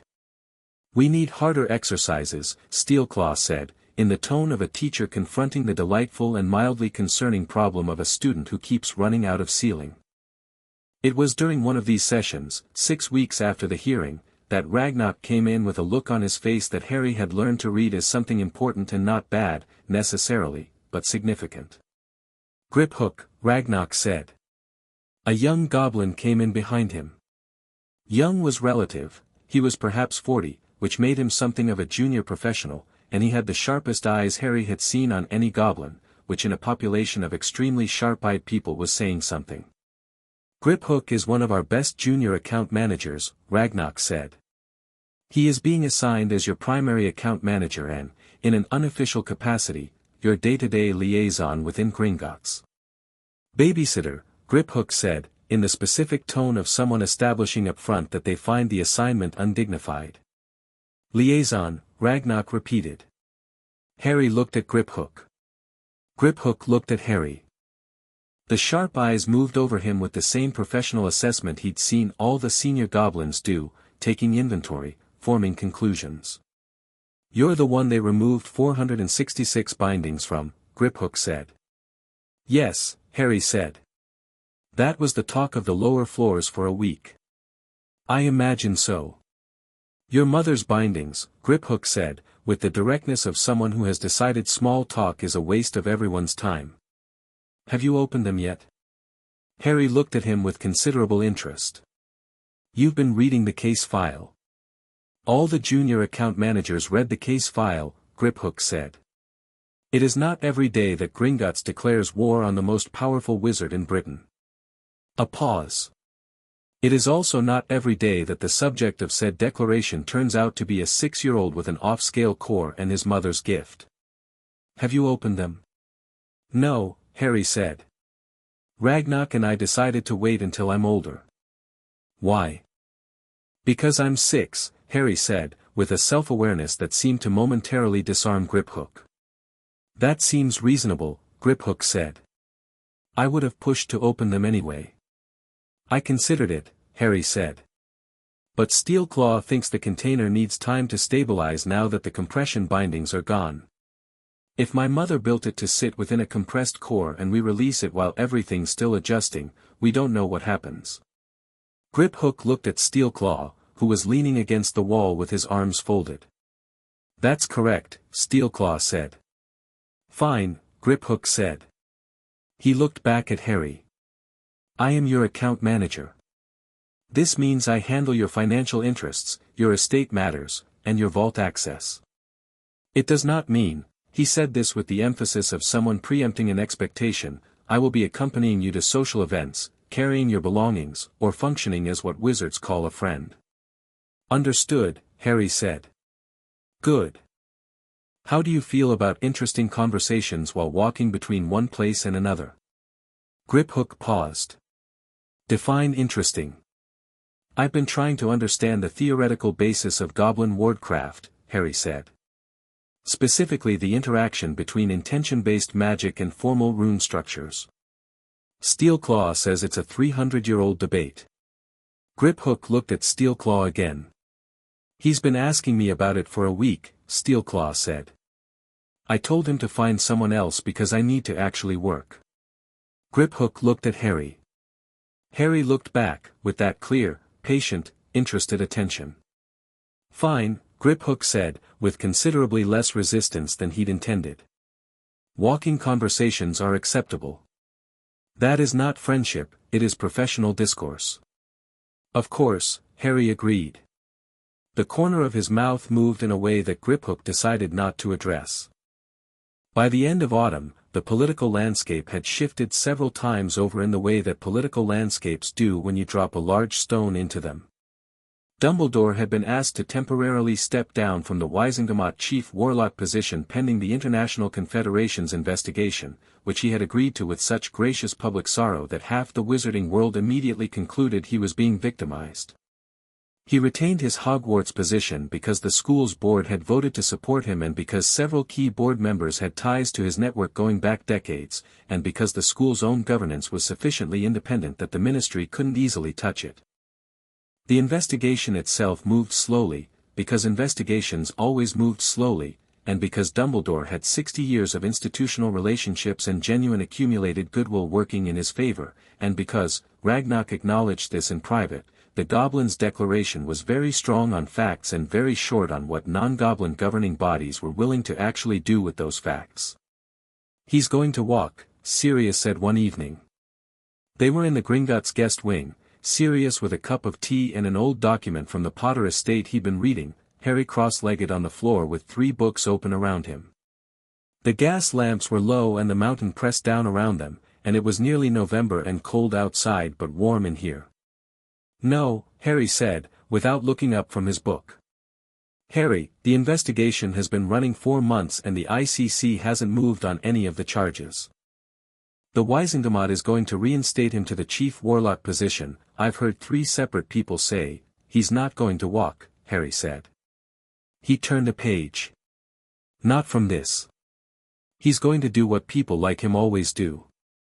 He's going to absorb the damage and reframe it and come out of it looking like someone who made difficult decisions for the right reasons, and the people who believe in him will believe in him more fiercely because they'll have defended him. He paused. He's also going to try to get close to me over the next 5 years, because the plan hasn't changed. He needs me to be what I was supposed to be, and since he can't cage me now, he'll try to guide me there instead. Sirius stared at him. And that doesn't frighten you? Harry looked up from his book. No, he said, simply and completely. Why not? Because I know what he wants, Harry said. And knowing is everything. He looked back at his book. He needed me ignorant. He spent 6 years making sure of it. He lost that. He can't get it back. He turned another page. The war with Voldemort is still coming. Dumbledore knows that, and so do I. But we have different ideas about how it should go and what should happen at the end of it. What does he think should happen? I die, Harry said. Heroically. Willingly. Because I don't know enough to want otherwise. And your idea? Harry was quiet for a moment, reading. Then he said, without looking up, I win. Sirius sat with this for a long moment. He thought about James, who had been brave and funny and not quite clever enough, and Lily, who had been all three things and then some, and the fact that their son had somehow come out the other side of 6 years of deliberate diminishment as the most fully himself person Sirius had ever met. Your father would have found this extremely funny, Sirius said. Good, Harry said. I'd rather have his approval than anyone else's. Sirius looked at his cup. He was quiet for a long moment. You have it, he said. For what it's worth. It's worth more than you know, Harry said, and he meant it precisely and without sentiment, as a statement of truth about what had been taken from him and what was slowly, incompletely, being rebuilt. The lamp light was warm. The mountain was quiet. Outside, London was cold and busy and entirely unaware that somewhere below its streets, a boy who'd been made small for 6 years was sitting with his books and his godfather, growing at a rate that no binding had ever been able to stop, and reading everything he could find about what was coming. Preparing. Not afraid. Chapter 4, The Education. Hermione Granger walked into Gringotts on a Wednesday afternoon in April because she had read about the goblin banking system in Magical Peoples of Britain and had 17 follow-up questions that the book couldn't answer, and her parents were at a conference and she had decided, with the particular 9-year-old certainty of someone who has never yet found a door that couldn't be opened with sufficient preparation, that she would simply go and ask. She had written her questions out in a notebook. There were 23 of them. She got as far as the third teller window before being redirected, politely but firmly, to the public information desk, where a goblin named Scrollwick regarded her list with the specific expression of someone who has seen many things but not quite this exact thing. These are very detailed questions, Scrollwick said. I know, Hermione said. I've been reading everything I could find first. I didn't want to ask anything that was already written down. Scrollwick looked at question 7, which was about the theoretical maximum depth of Gringotts' vault system and how it related to natural magical ley lines beneath London. He looked at question 14, which concerned the historical basis of the Goblin Accord of 1347 and whether the original document was accessible to researchers. He looked at question 21, which asked whether there was a relationship between goblin wardcraft and the pre-Roman magical traditions of the British Isles. Are you a wizard child? Scrollwick said. Which? Hermione said. I'm Muggle-born. My letter hasn't come yet. I'm 9. It should come in 2 years. She said this with absolute confidence, because she had calculated it. And you came here on your own. My parents know I'm in the city, Hermione said carefully, which was technically true. I left them a note. She held up her notebook. Is there someone who could answer these? I'm a very fast reader if you want to point me toward documents instead. Scrollwick looked at her for a long moment. Then he picked up an internal communication crystal and said something in gobbledygook that Hermione couldn't follow. 3 minutes later, Griphook appeared. He looked at Hermione. He looked at the notebook. He looked at Scrollwick, who gave him an expression that said this was the least strange part of my afternoon. Question 7 is based on a false premise, Griphook said to Hermione. The depth of the vault system doesn't relate to ley lines. It relates to thermodynamic magical insulation principles that weren't formalized until 1203. Hermione's eyes went very wide. She opened her notebook to question 7 and started writing. Question 14, Griphook continued, because he had apparently read the list over Scrollwick's shoulder with his extremely fast eyes. The original Accord document is not publicly accessible, but there is a certified translation in the Gringotts archive that researchers with appropriate credentials can request access to. How do I get appropriate credentials? Hermione said, writing rapidly. You're 9, Griphook said. I know, Hermione said. But in 2 years I'll be 11 and a student at Hogwarts, and presumably by then, in 2 years you could file a formal research request with the archive department, Griphook said, in a tone that was not encouraging but was not discouraging either, which for Griphook was practically a warm invitation. Could I file one now? As a placeholder? Griphook looked at her. Come with me, he said, turning. Hermione followed him, notebook open, pen moving. She was so focused on writing that she didn't look up until Griphook stopped, and when she did look up she was in a side corridor off the main hall and there was a boy sitting on a stone bench reading what appeared to be a very large book on goblin metallurgical history, and the boy looked up from the book, and his eyes were the most vivid green she'd ever seen on a person. Harry, Griphook said, this is, he looked at Hermione. Hermione Granger, Hermione said. Hermione Granger, Griphook repeated. She has 23 questions and wants archive access credentials. Harry looked at her notebook, at the density of her handwriting, at the precise numbered list visible on the open page. He looked at her expression, which was the expression of someone who has found themselves in an unexpectedly promising situation and is trying not to show too much excitement about it. What's question 1? Harry said. Hermione blinked. Do you work here? No, Harry said. I live here. Currently. He closed his book, marking the page. What's question 1? She looked at him for one more moment, assessing, recalibrating, deciding, and then she looked at her notebook and read it out. They talked for 4 hours. Hermione came back on Saturday. Then the following Wednesday.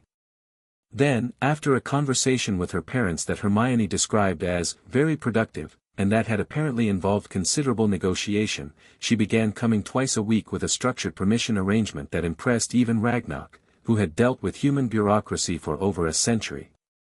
The first time Ragnarok met her he asked 3 questions, each slightly harder than the last, and she answered all 3 and then asked him one back that he had to actually think about before answering, and he looked at Harry afterward and said, "Where did you find her?" "She found Griphook," Harry said. "Of course she did," Ragnarok said. Hermione and Harry were, in the particular way of very clever children who have never quite found their level before, immediately and completely ridiculous together. They argued constantly.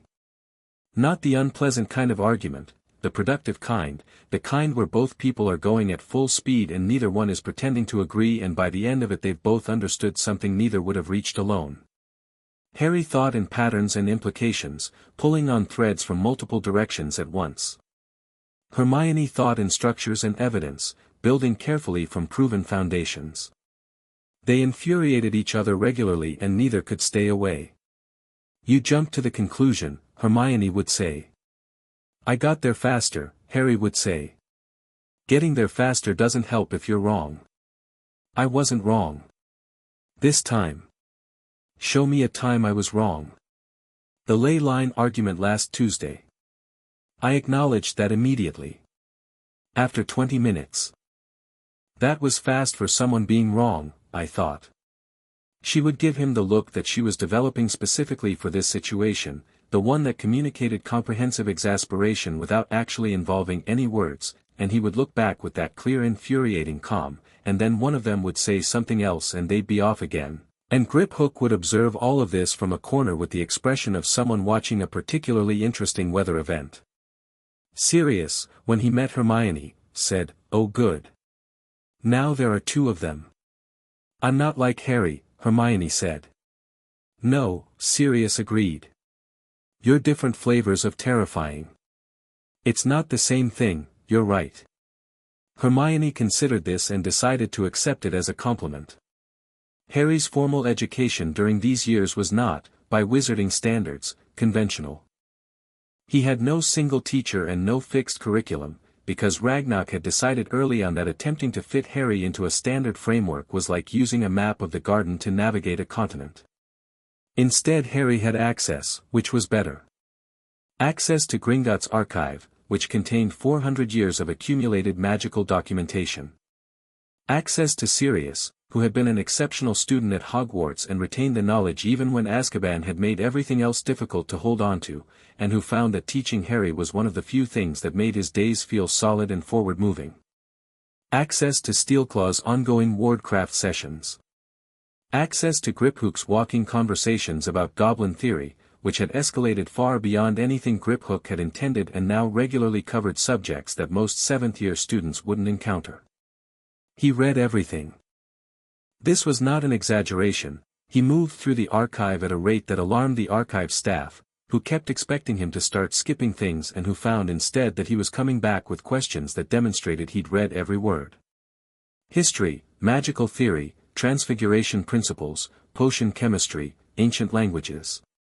He read goblin documents in the original and made Griphook teach him enough gobbledygook to check his translations, which Griphook did with the specific pride of a professional who appreciates someone taking their craft seriously. Sirius taught him flying, which happened in the secure courtyard of a black family property that Gringotts had helped Sirius reclaim from the estate, and which was the one activity during these years that bypassed Harry's thoughtfulness entirely and was just pure physical joy. He was natural in the air in a way that wasn't about training, it was about the way certain people fit certain things, like a key and a lock, and Harry on a broom moved the way water moves, without argument. "That's James," Sirius said, the first time he watched Harry do a tight turn 3 feet off the ground at speed. He said it quietly, to himself, not to Harry, and his expression was the one he sometimes wore when he wasn't guarding it, full of something that was grief and love in the same inseparable breath. Wandless magic Harry practiced every day, because having been without a wand his entire life, having done everything accidental and then everything intentional without one, a wand felt to him like a crutch rather than a tool. He would eventually get one, Sirius was firm on this, and Ragnarok agreed, because certain branches of formal magic did require the focus a wand provided, but he practiced without, building the directness and clarity of intention that his mother's gift demanded, learning to want the specific thing and nothing else. This was harder than it sounded. Magic, unmediated by a wand, responded not just to intention but to emotion, to subconscious association, to the complex web of a person's inner state. Learning to hold a clear intention without contaminating it with adjacent feelings was the work of months, and Harry was patient about it in a way that surprised Steelclaw, who had expected someone of Harry's temperament to want faster results. "You're not frustrated," Steelclaw observed, after a session where Harry had spent 2 hours on a single exercise. "I'm frustrated," Harry said, rolling out his neck. "I'm just not letting it run the session. Most people can't separate those things." "I know," Harry said. "But if I let frustration into the intention I get unpredictable output. So I put it somewhere else while I work." He paused. "I'll be frustrated after." "Where do you put it?" Steelclaw asked, with genuine curiosity. Harry thought about it. "There's a room," he said. "In my head. Not literally, I know it's not literally. But there's a place where things wait that I'm not using right now. I've been building it since I was small." He paused. "It's actually quite large." Steelclaw looked at him for a moment. "That is an instinctive occlumency structure," he said. "What's occlumency?" "A formal magical discipline for organizing and protecting the mind." Steelclaw sat down. "Very few people develop it naturally. Most require years of formal training to build anything like what you're describing." He paused. "Can I see it?" "See it?" "I have a limited form of legilimency, the ability to sense the surface of another's mind. Not read it, just feel its structure. Like feeling the outside of a building rather than going in." He looked at Harry steadily. "With your permission." Harry nodded. Steelclaw reached out and pressed 2 fingers very briefly to Harry's temple. He was still for perhaps 5 seconds. Then he withdrew his hand and sat very still, and his expression did the complicated thing it sometimes did when Harry exceeded a parameter. "How long have you been building that?" he said, carefully. "Since I was very small," Harry said. "I didn't know what I was doing. When things were very bad at the Dursleys, I needed somewhere to go. So I made one. Steelclaw was quiet for a moment. It is the most organized natural occlumency structure I have ever encountered, he said. And I have encountered 7 in my career. He paused. We should formalize the training. What you've built instinctively is remarkable, but without formal understanding of the principles you have gaps you don't know about. Show me the gaps, Harry said immediately. The thing about Harry's education that nobody planned, including Harry, was Neville Longbottom. Neville arrived at Gringotts on a Tuesday morning in Harry's 8th year with his grandmother Augusta Longbottom, a witch of considerable presence and very strong opinions, who was there on estate business. Augusta moved through Gringotts like a ship under full sail, and Neville moved in her wake with the expression of someone trying to take up as little space as possible, which Harry recognized immediately because he'd worn that expression for 6 years himself. Harry was crossing the main hall with Griphook and a stack of documents when the Longbottoms came in. He would not have thought much of it except that when Augusta stopped to speak to a Gringotts clerk, Neville, left standing to one side, holding his grandmother's bag, clearly accustomed to being temporarily forgotten, caught Harry's eye, and Harry saw something in the boy's face that he identified immediately and precisely as someone being kept small by someone who loved them. He walked over. "Hello," he said to Neville. Neville looked startled that anyone was speaking to him. "Hello," he said carefully. "Neville Longbottom," Harry said. He extended his hand. Neville shook it, looking confused about why this was happening. "Yes. How did your parents were friends with mine," Harry said. "I've read letters. You had a red toy dragon at age 2 that you refused to give up." Something moved across Neville's face, a complicated mixture of things, surprise and something older, the mention of parents, in whatever way it affected him. "You're Harry Potter," Neville said. "Yes." Neville looked at Griphook, who was standing to one side with the expression of someone who has made peace with the fact that his account manager duties have somehow expanded to include waiting while the ward makes friends. "I've read about the Gringotts Declaration," Neville said. He said it quietly, glancing at his grandmother's back. "About what they found. What Dumbledore did." He paused. "My gran says we should wait and see. What do you think?" Harry said. Neville blinked, as though the question was unexpected. "I think," he stopped. Started again. "I think if someone had done that to me I would be very angry." "I am," Harry said. "I just keep it in a particular room in my head while I work." Neville looked at him with a kind of baffled admiration. "How?" "I can show you," Harry said, simply, as though this were an obvious offer. "It's a technique. It takes practice but you can learn it." Augusta had turned around. She saw Harry and her considerable presence oriented toward him, taking stock, reassessing. "Mr. Potter," she said. "Mrs. Longbottom," Harry said, with perfect courtesy and not a trace of intimidation. Augusta studied him for 3 seconds. Her expression suggested rapid recalculation. "Neville," she said, "have you introduced yourself properly?" "We introduced ourselves, Gran," Neville said. Augusta looked between them. Something shifted in her face, not softened, she was not a soft woman, but something adjusted, reconsidering a position. "Perhaps," she said, carefully, "you'd like to exchange contact details." "Neville doesn't have many," she stopped, chose a different word, peers with appropriate backgrounds. "I'd like that," Harry said, because it was true and also because Neville's face when his grandmother said it had done something careful and hopeful and small, and Harry had decided approximately 45 seconds ago that Neville Longbottom was worth knowing. "I'm here Tuesdays and Thursdays mostly," Neville said. "Gran has Gringotts business." He paused. "I could, if you wanted, I've been reading about herbology. I don't know if that's interesting to you." "Tell me about it," Harry said. "Really?" "Yes, really," Harry said, with the genuine interest that was one of his most disarming qualities. He never asked about things he didn't want to hear the answer to. Neville, who had been told by various educational authorities and one unkind uncle that he was not a particularly interesting person, looked at Harry for a moment and then began talking about herbology with the unguarded enthusiasm of someone who has never had permission to be genuinely excited about the thing they love most. Griphook, standing to one side, looked at Harry's back with an expression that he would absolutely have denied was fond. Neville became a fixture. Not with the intensity of Hermione, nobody quite operated at Hermione's frequency of presence, but reliably, on Tuesday and Thursday mornings, quietly becoming part of the geography of Harry's education.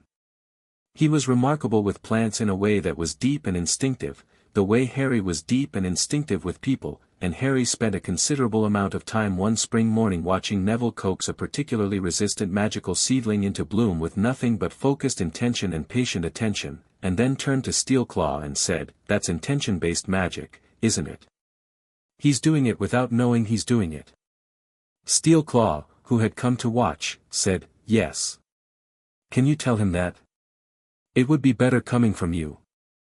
Harry looked at Neville, who was absorbed in the seedling, completely unself-conscious in a way he never quite managed in normal conversation, his whole attention on the plant, his magic flowing through his hands without any of the anxious self-doubt that usually intercepted it. "Neville," Harry said. Neville looked up. "What you're doing right now, that's not just good gardening. That's formal magical intention work. What you're feeling when you do it, that quiet wanting the thing to grow, that's your magic going exactly where you direct it." He paused.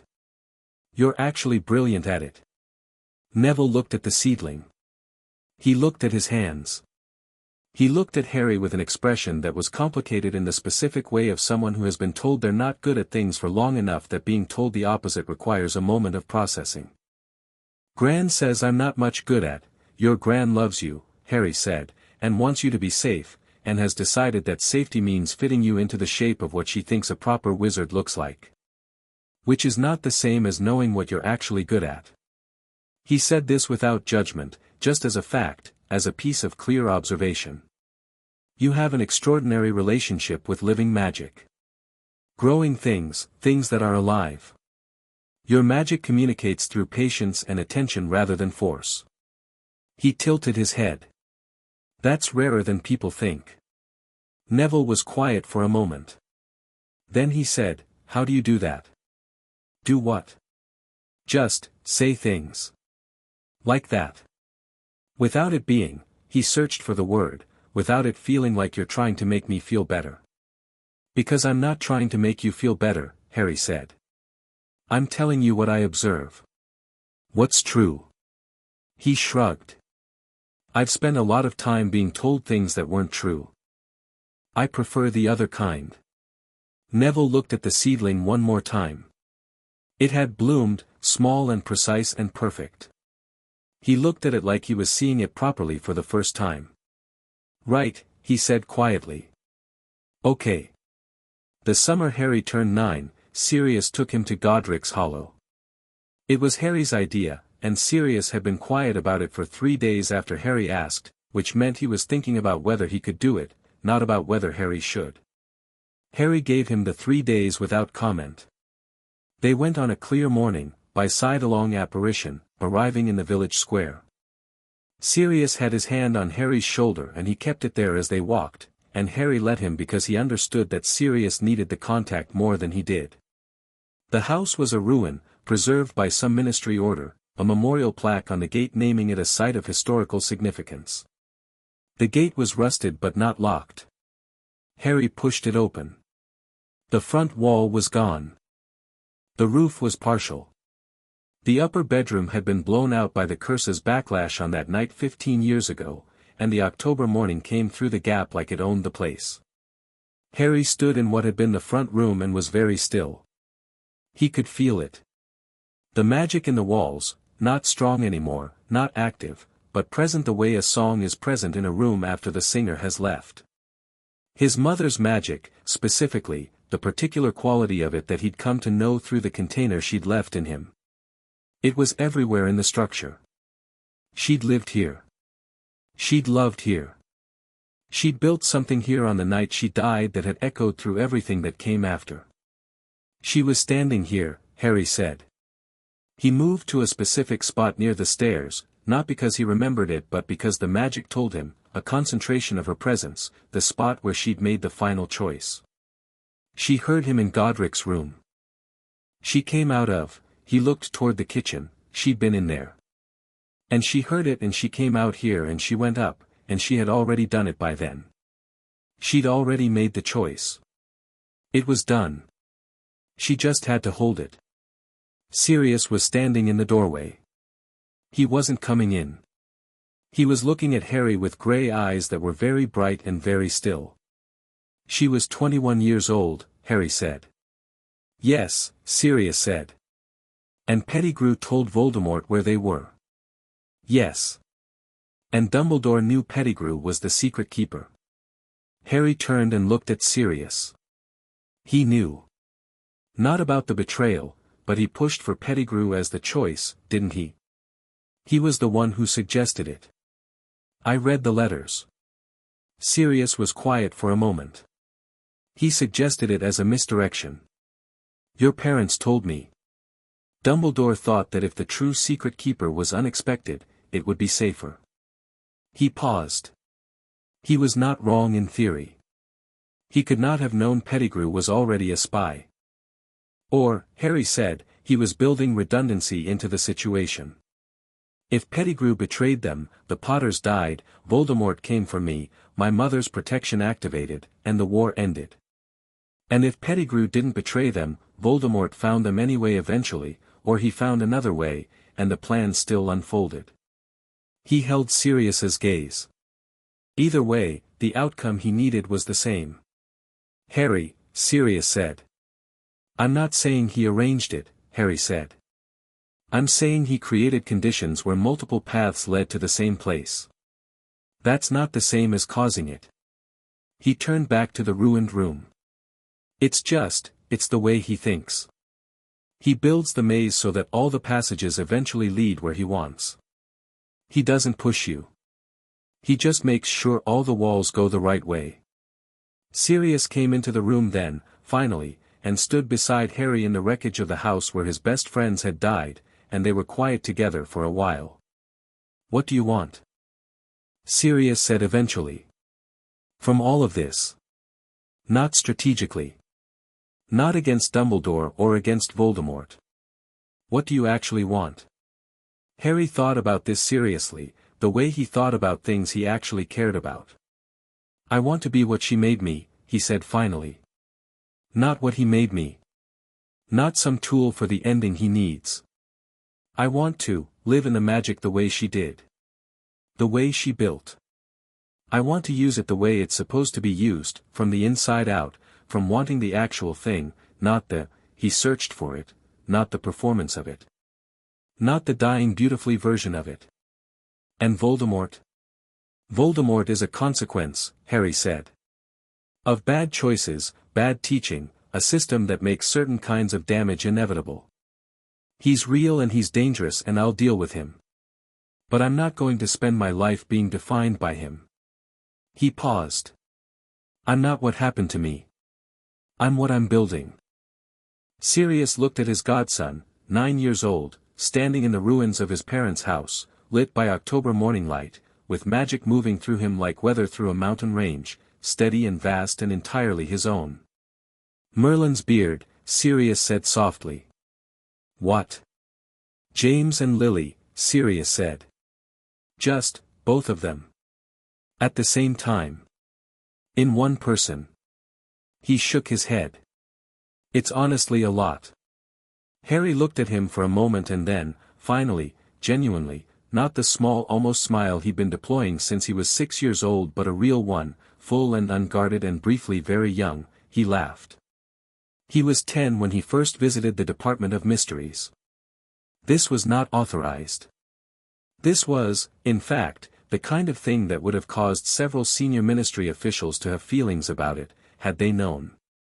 But Ragnarok had not become the director of Gringotts by failing to cultivate relationships in useful places, and the unspeakable who owed Gringotts a considerable professional courtesy was a small, quiet woman named Bode, who looked at Harry's request, submitted through proper channels, meticulously argued, citing 3 specific precedents for access by minor account holders with legal standing in matters of personal inheritance, and then looked at Ragnarok, and then agreed. She took Harry to a room with a locked door.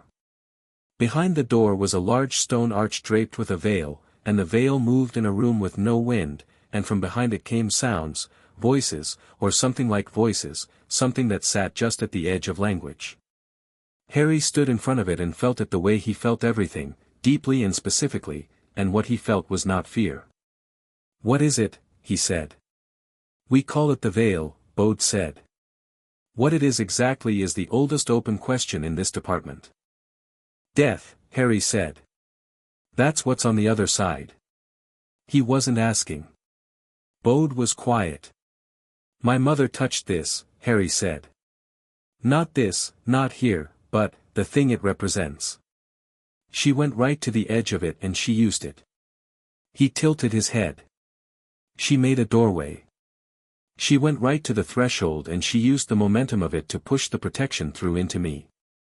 He turned to Bode. "Has anyone ever documented the theoretical mechanics of intent-anchored sacrifice magic?" Bode blinked.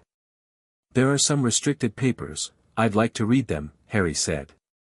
"You're 10, Bode said. "I know," Harry said patiently. "I'd still like to read them." She got him the papers. Of course she did. It was that kind of request, delivered with that kind of certainty, and people tended to respond to it before they'd consciously decided to. He read them in 2 days. He returned them with 4 pages of annotations that Bode read 3 times in a row and then brought to her supervisor, who read them twice, and then sent a formal note to Ragnarok that said simply, "He found the error in Bertrand's model. Nobody has found that error in 40 years. Where on earth did you get him?" Ragnarok's reply was 1 line, "He was always there. We simply removed what was on top." By the time Harry's Hogwarts letter arrived, right on schedule, 1st of August, his 11th birthday, he had read every significant text in the Gringotts archive and several that weren't technically available to the public, had a functional reading knowledge of 4 magical languages, could perform wandlessly what most 7th-year students struggled with wands, had a natural occlumency structure that Steelclaw rated as genuinely world-class, and had a comprehensive understanding of goblin history, magical theory, and the political architecture of the wizarding world that surpassed most working scholars. He also had Hermione, who arrived that same morning by arrangement and who had received her own letter 2 days prior and had already compiled a complete reading list for first-year curriculum and beyond. He had Neville, who had been coming twice a week for 2 years and whose magical confidence had built to the point where his grandmother had stopped pushing him toward being something else and started watching him with a complicated expression that looked a great deal like realization. He had Sirius, recovered now, not completely, the damage didn't completely heal, but recovered in the way that matters, standing straight, laughing readily, teaching Harry flying corrections on Tuesday evenings with a running commentary that was mostly nonsense and occasionally brilliant. He had Griphook, who had one evening referred to Harry as, "the account holder whose walking conversations I find professionally stimulating," which was the closest Griphook came to saying he looked forward to seeing him, and which Harry had received with a straight face and a nod of complete solemnity. He had Ragnarok, who was not going to call himself fond of anyone under any circumstances whatsoever, and who had arranged for Harry's rooms to include a proper desk when he noticed Harry was working on the floor, and who had approved a standing order with the Gringotts kitchen that Silt should simply always have more toast available, and who showed up every morning for breakfast to discuss the day and who had not once missed a morning in 4 years. Harry sat at his desk and looked at the Hogwarts letter. The envelope said, as it always said, Mr. H. Potter, and the address it had found him at was now the East Wing, Gringotts Bank, Diagon Alley, London, which was an improvement on the cupboard under the stairs. He opened it. "Well?" Hermione said, from the chair opposite, where she had been pretending to read her own letter while actually watching Harry open his. "It's a letter," Harry said. "Harry. It says I'm invited to attend Hogwarts School of Witchcraft and Wizardry," he said. September 1st. King's Cross. Platform 9 3/4. And? Hermione said. Harry set the letter down. He looked out the window at the Diagon Alley morning, already busy, the street full of wizards going about the complex and occasionally ridiculous business of magical life. "And I want to go," he said. "I've always wanted to go." He paused. "I want to go on my own terms. I want to walk in there knowing what I know. I want to see what they've built in that school and what they've forgotten to build. I want to meet the people." He looked at Hermione. "I want to be there." "Because it sounds brilliant," Hermione said. "Because it sounds brilliant," Harry agreed. "And because Dumbledore will be there," she said, watching him carefully. "Yes," Harry said, simply and without drama. "That too." Griphook, from the doorway where he had appeared without announcement in the way he sometimes did, said, "The Diagon Alley supplies run should happen before the crowds hit.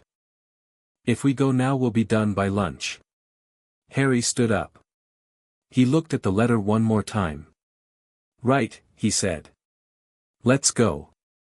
He walked out the door and Hermione and Griphook fell into step on either side of him, and the morning was bright and loud and full of magic, and he walked through it the way he always walked through everything, like someone who knew exactly where they were going and was entirely satisfied with the pace.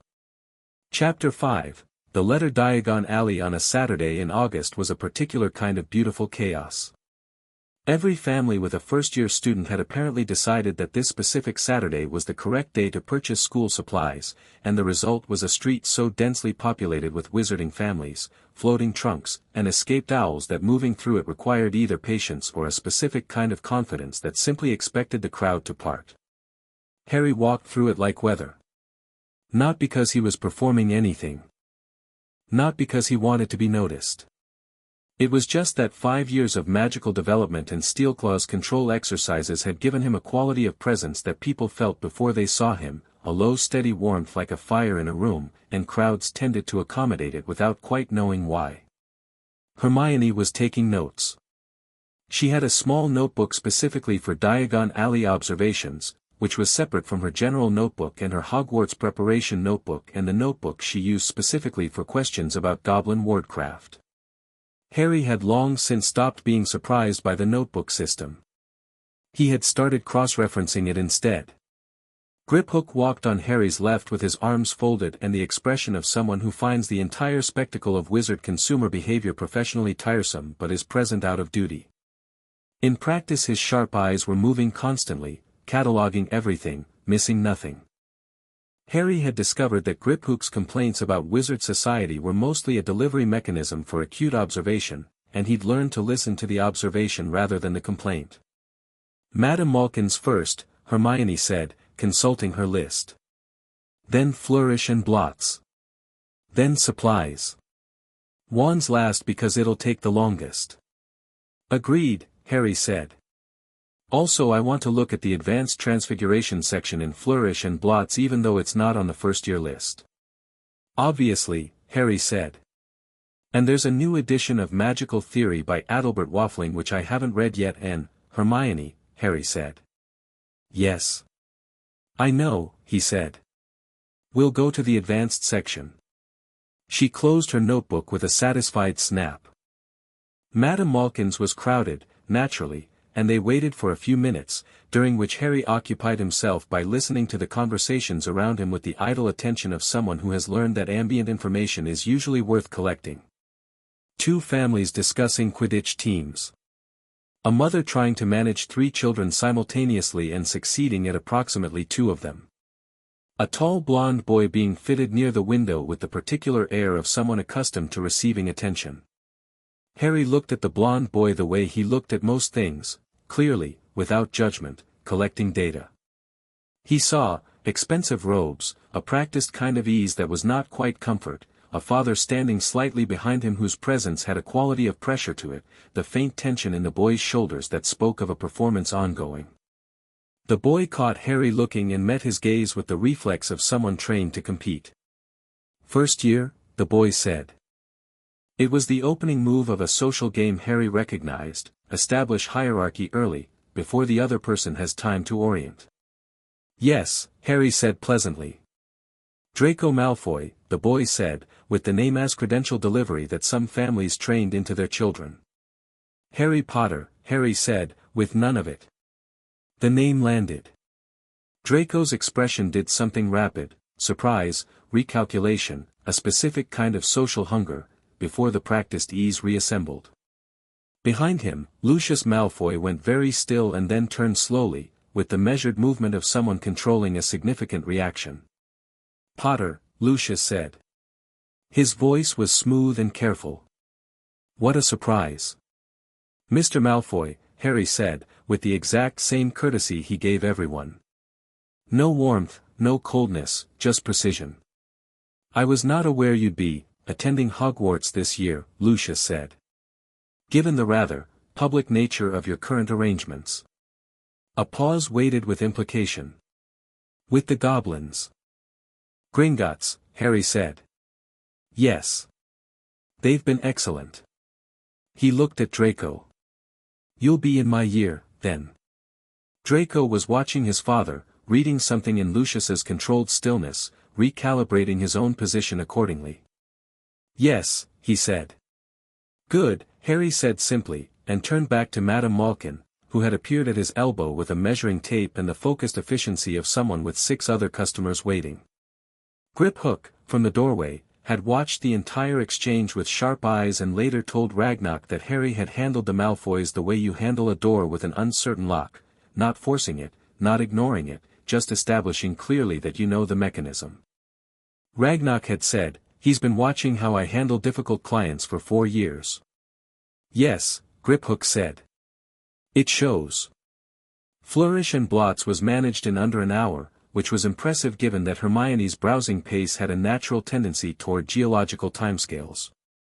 Harry moved through the stacks with a list in his head rather than on paper, pulling things with the efficient pleasure of someone who genuinely loves books and has learned to navigate collections quickly. He was in the back section, pulling a copy of Advanced Potion Making that was 2 levels above the first-year requirement, when a voice said, "You won't need that for another 6 years." Harry turned. The man behind him was tall and thin with a hooked nose and black eyes and robes that absorbed light in a way that seemed personal rather than practical.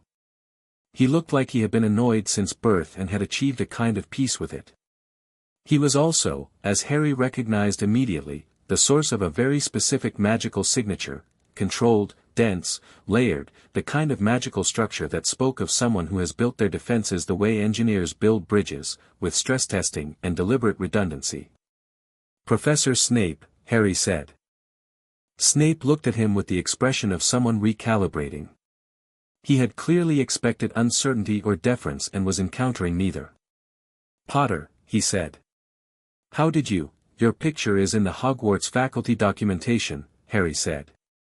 "Potions Master, head of Slytherin House. You were also in 2 of my father's school photographs in the archive, though you're not standing with him in either of them." He paused. "You were at Hogwarts at the same time as my parents." Something moved across Snape's face, fast and complex and quickly gone. "Yes," he said. "You knew my mother," Harry said. It was not a guess. The quality of Snape's stillness changed. "We were friends," he said, after a moment, in a voice that was careful in a different way from before. "When we were young." Harry looked at him for a moment. He thought about what he knew of Lily Potter, the quality of her magic, the architecture of her love, the way she built things meant to last.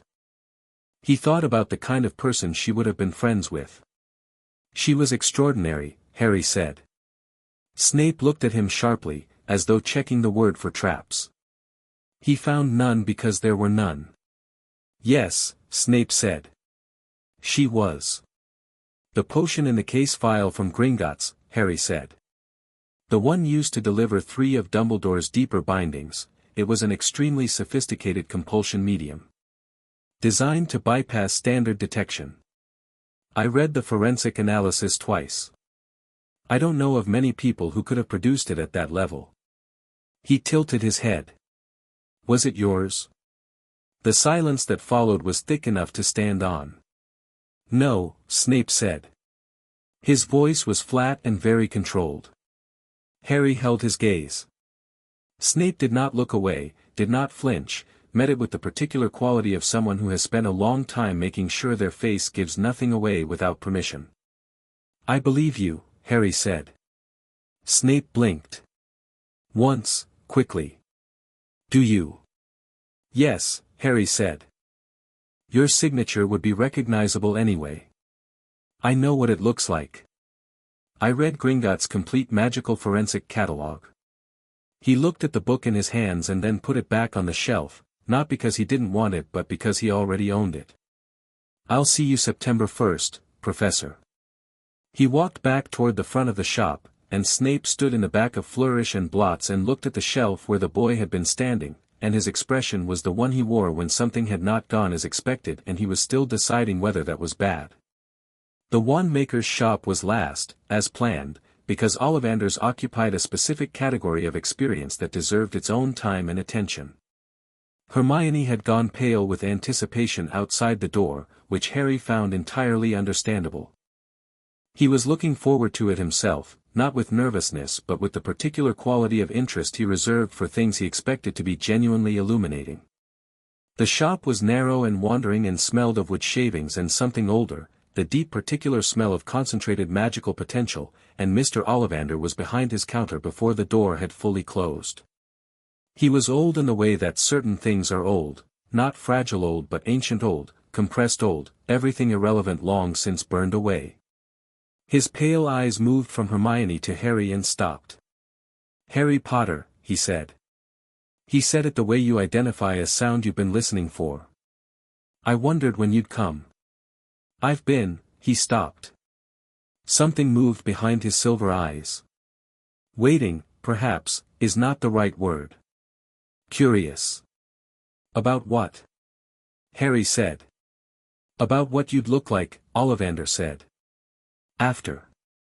He was looking at Harry the way Steelclaw sometimes looked at a particularly complex piece of wardwork, not at the surface but at the structure underneath. "You've had significant magical development since what happened to you." "Yes," Harry said. "The core resonance is," Ollivander tilted his head, eyes slightly unfocused in the way of someone listening to something inaudible. "Extraordinary. I expected powerful. I did not expect that." He turned to his shelves with the brisk purpose of someone who knows exactly what they're looking for but enjoys the architecture of the search. "We will try several things. May I ask, wandless practice?" "Extensively," Harry said. "I thought as much. The control has a specific quality, intention before gesture. That will need a wand that trusts the intention rather than directing it." He was pulling boxes already, moving along shelves with the quick certainty of deep knowledge. "Core first. What are your instincts about cores?" "I don't have strong instincts about cores specifically," Harry said. "But I have a preference for magic that responds to want rather than technique. Organic rather than mechanical." Ollivander stopped. Turned. Looked at Harry with a new precision. "Organic rather than mechanical," he repeated. "My mother's magic," Harry said. "Intention-based. I've inherited the capacity. A wand that works against intention rather than with it would be counterproductive." Ollivander's expression had moved through several things and arrived somewhere that might have been delight, if delight presented itself in very old silver eyes as a kind of fierce and interested respect. "Phoenix feather," Ollivander said. "One specific phoenix feather, as it happens. The same bird gave one other feather, only one other. The wand that feather produced is, currently without a master." He paused. "This is relevant to you, I think." "Voldemort's wand," Harry said. Ollivander looked at him without surprise. "Yes." "Show me," Harry said.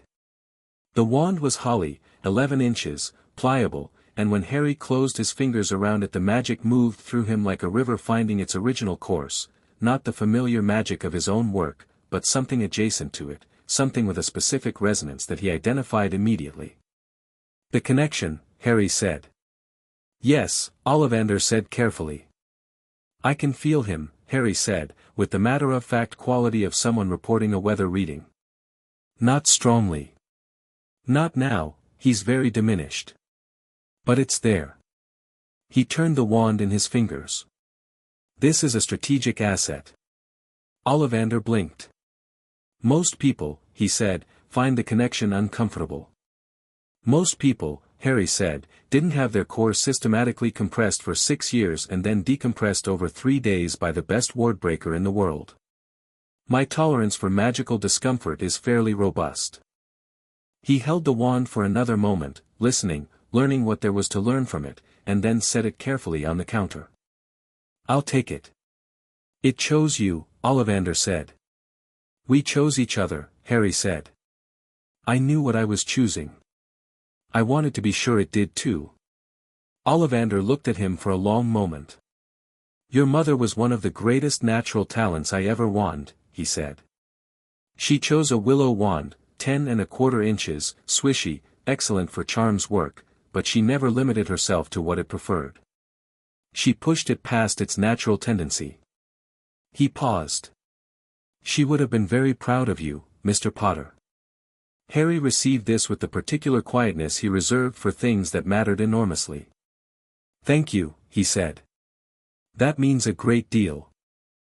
They had lunch at the Leaky Cauldron because Hermione was hungry and Griphook had developed a position on the establishment that was mostly complaints about the quality of the food and the inefficiency of the service delivery, which Harry had learned to translate as meaning he found it acceptable. They were halfway through lunch when the door opened and Dumbledore walked in. Not alone. He had McGonagall with him, which was either genuine coincidence or deliberate social buffering, and he moved through the pub with the warm unhurried presence of someone who is entirely comfortable being recognized everywhere he goes. He saw Harry almost immediately. His expression did the thing it always did, the warm concern, the gentle pleasure, the slight sadness around the edges that was genuine enough to be real and curated enough to be a tool. He moved toward the table. Griphook put down his fork. Harry, Dumbledore said, arriving at the table with McGonagall a careful half-step behind him. What a lovely coincidence. Diagon Alley shopping? Yes, Harry said pleasantly. And this must be, Dumbledore looked at Hermione with the kind of interested regard that very naturally made people feel seen, Miss Granger. Your file suggested exceptional academic potential. Hermione looked at Harry. He reads student files before term starts, Harry told her. He's been doing it for 60 years. Dumbledore smiled, neither confirming nor denying, and turned the smile to Griphook with the careful respect of someone who understands institutional politics. Griphook. It's been some time. 15 months, Griphook said, without warmth. Since the deposition hearing. A very small pause. Yes, Dumbledore said. Of course. McGonagall was looking at Harry with an expression he couldn't quite categorize, not the warm and concerned expression, not Dumbledore's curated sadness. Something more direct. She was taking stock. May I sit? Dumbledore said. There aren't enough chairs, Harry said, which was true and also an answer. Dumbledore looked at him over his half-moon spectacles. The gentle expression was there but behind it, briefly, something sharpened and looked out, the actual intelligence, the real one, assessing. Harry met it directly, with nothing to hide and no performance to maintain. I find myself thinking often about our conversation at the ministry, Dumbledore said, standing, making no move to find a chair. You've grown considerably, Harry. You look well. I am well, Harry said. Gringotts has been excellent. Sirius is well. Our legal position is secure. He paused. The investigation? Ongoing, Dumbledore said. These things take time. They do, Harry agreed. Especially when the subject has 60 years of institutional relationships. But time tends to work in the direction of truth, I've found. The evidence doesn't change. Dumbledore was quiet for a moment. Then he said, I want you to know that I have never stopped caring about your well-being, Harry. Whatever the legal processes determine, whatever conclusions people reach, my concern for you is and has always been genuine. Harry looked at him. I know, Harry said, and he meant it, which was the complicated part. You do care. That's not in question. He kept his voice easy, conversational, no performance. You care about me in the way that a craftsman cares about a particularly important piece of work. You want it to turn out right. You've invested in it. You think about it. He paused. What you haven't done is ask me what I want. Not once. Not in any of the letters you've sent. Not now. The pub was its own noise around them, other tables, other conversations, but at this table there was a very particular quality of attention, McGonagall watching Harry with something that had gone beyond assessment into something more complex, Hermione very still, Griphook with the expression of someone who has seen a long game reach a critical move. Dumbledore said, "And what do you want, Harry?" "To go to Hogwarts," Harry said. "To learn the things that are worth learning. To make friends and to be young and to fly." He picked up his fork. "And when the time comes, and it will come, I know what's out there and what's coming back, I want to end it in a way that doesn't require my death, because my death was never a necessary ingredient, just a convenient one." He looked at Dumbledore clearly, without malice. "Those are my terms." "Terms," Dumbledore said, quietly. "I wasn't made small enough not to have them," Harry said. "I'm sorry if that's inconvenient." He turned back to his lunch. The conversation, as far as he was concerned, was complete. Dumbledore stood at the table for a moment. Then he did something unexpected. He smiled, not the warm and public smile, not the curated concerned smile. Something smaller and more genuine, and possibly the most honest expression Harry had ever seen on his face. "No," Dumbledore said, almost to himself. "No, I don't think inconvenient is the right word." He looked at Harry one more moment. "September 1st, then." "September 1st, Harry said. Dumbledore and McGonagall moved away. When they were out of earshot, Hermione said, in a voice of concentrated restraint, "He has a lot of nerve." "He has considerable nerve," Harry agreed. "He also has genuine power and real intelligence and a lifetime of doing things that needed doing. He's not a simple problem." "He put 500 illegal bindings on you," Hermione said, in case Harry had forgotten. 466 that we removed," Harry said. 31 were my mother's and are staying." He ate a bite of his lunch. "And yes. He did. And you're calm about it." "I'm putting the rest of it somewhere," Harry said. "In the room. While I eat." He looked at her. "I'll deal with it properly in its time. Right now I'm having lunch with my friends in Diagon Alley the summer before we start Hogwarts, and that is a good and specific thing that deserves my attention." Hermione looked at him for a moment. Then she said, "McGonagall was watching you like you were an extremely unusual exam question." "Good," Harry said. "I intend to be." Griphook, who had gone back to his food partway through the conversation and was eating with the focused efficiency of someone who allocates exactly the right amount of attention to exactly the right things, said, his left hand was shaking. "During the conversation." "Very slightly." "He didn't show it." Everyone looked at Griphook. "Dumbledore," Griphook said. "His left hand." He had it at his side. It was shaking. Harry was quiet for a moment.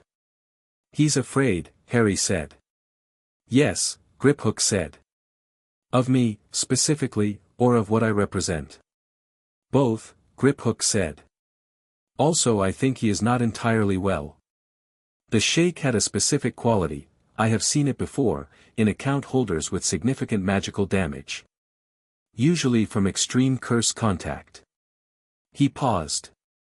"It may be nothing. It may be relevant." Harry filed this.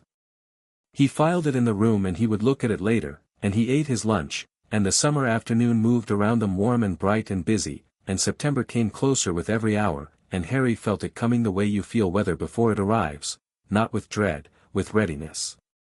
Sirius took him to King's Cross.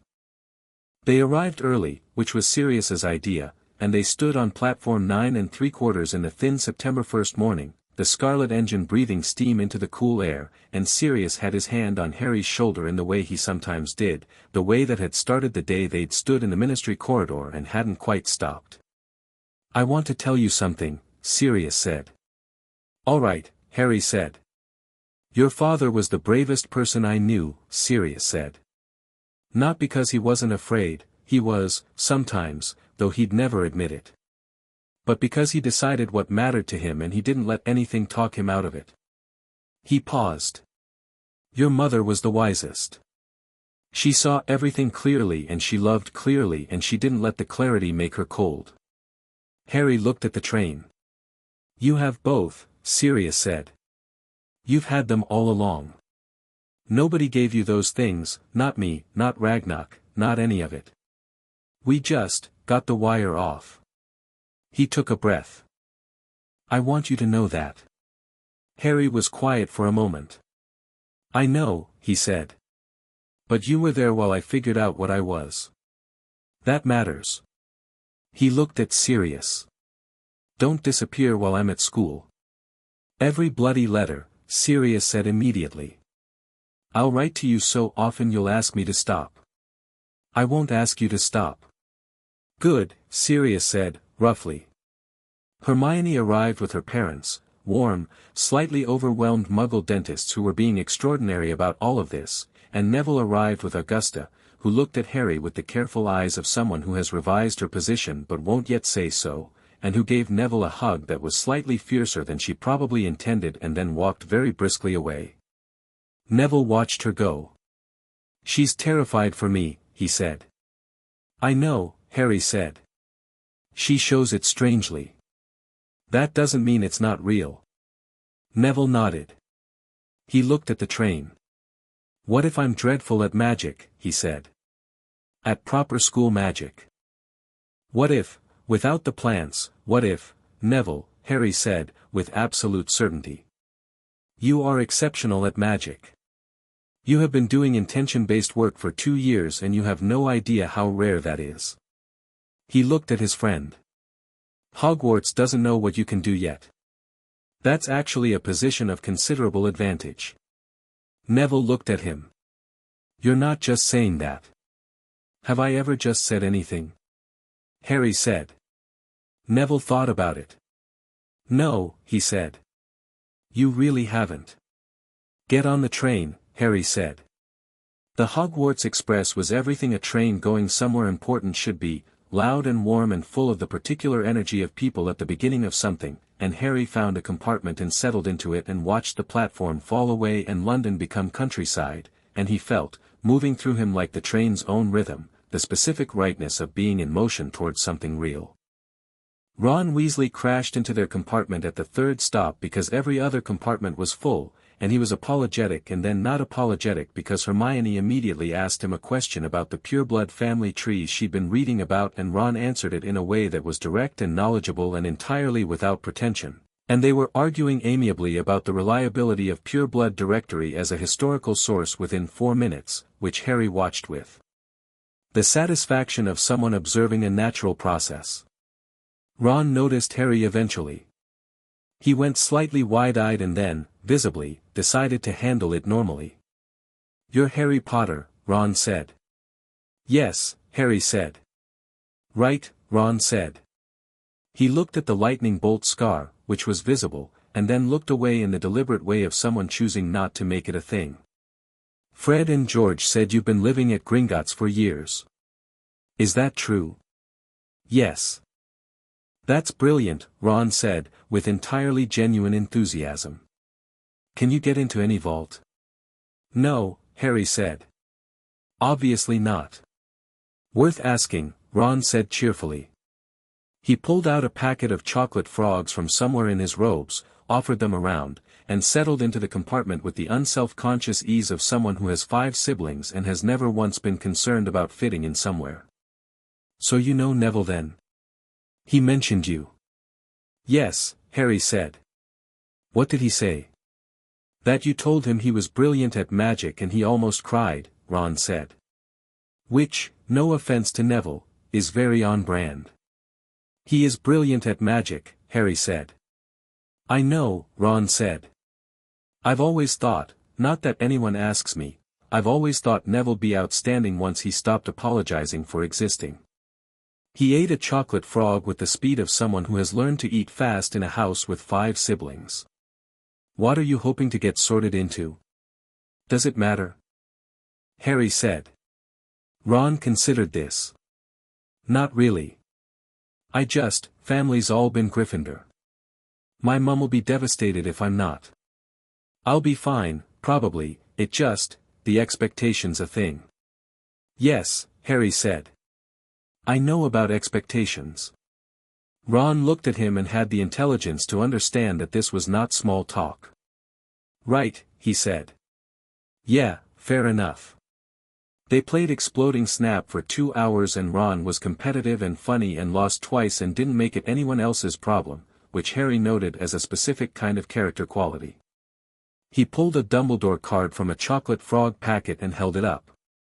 Weird thing to have on a chocolate card, he said. Given everything. What does your family think? Harry said. About the Gringotts Declaration. Ron was quiet for a moment, turning the card over. Dad thinks Dumbledore must have had reasons, he said. Mum doesn't talk about it. Fred and George think the whole thing is mental in the best possible way. He paused. I think you do what you think is right and sometimes you're wrong about what right looks like, and the question is what you do when someone points that out.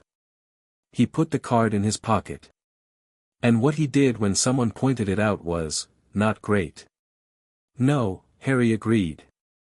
Not great. You're not, you seem fine, Ron said. For someone who, you know. I am fine, Harry said. I was taken care of. By goblins, Ron said. By goblins, Harry confirmed. My dad would love that, Ron said, and grinned, and it was a good grin, unguarded and warm, the grin of someone who genuinely finds things funny rather than performing amusement, and Harry thought that Ron Weasley was going to be a good friend to have. Hogwarts arrived the way it was supposed to, emerging from the dark and the lake and the lantern-lit boats like something that had always existed and had simply been waiting for you to be old enough to see it. Harry stood in the bow of a boat with Hermione and Neville and felt it the way he felt everything, through his magic, through his mother's gift, through 4 years of expanded perception. It was old. It was vast.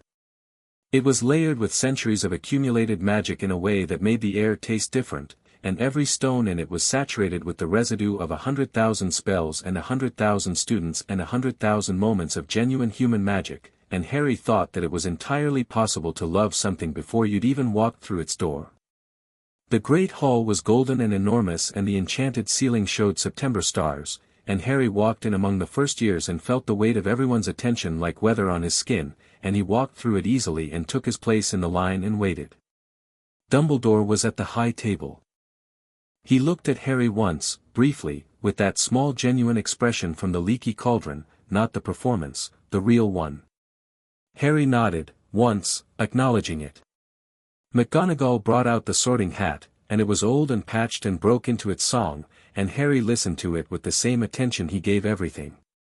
When his name was called the hall went to a specific kind of quiet. He put the hat on. Oh, said the hat. It said it with the quality of someone opening a door they expected to be a cupboard and finding a cathedral. Oh my. Hello, Harry said. There is a great deal of you, the hat said. I have sorted 11,000 students in this school over 900 years and there's a great deal to account for here. Take your time, Harry said. Slytherin would give you power and political sophistication. You have the cunning and the ambition and the self-possession, I know, Harry said. But you also have, Hufflepuff's loyalty runs through you deeper than the cunning. And Ravenclaw, the intelligence is, well. You've read the entire Gringotts archive, apparently.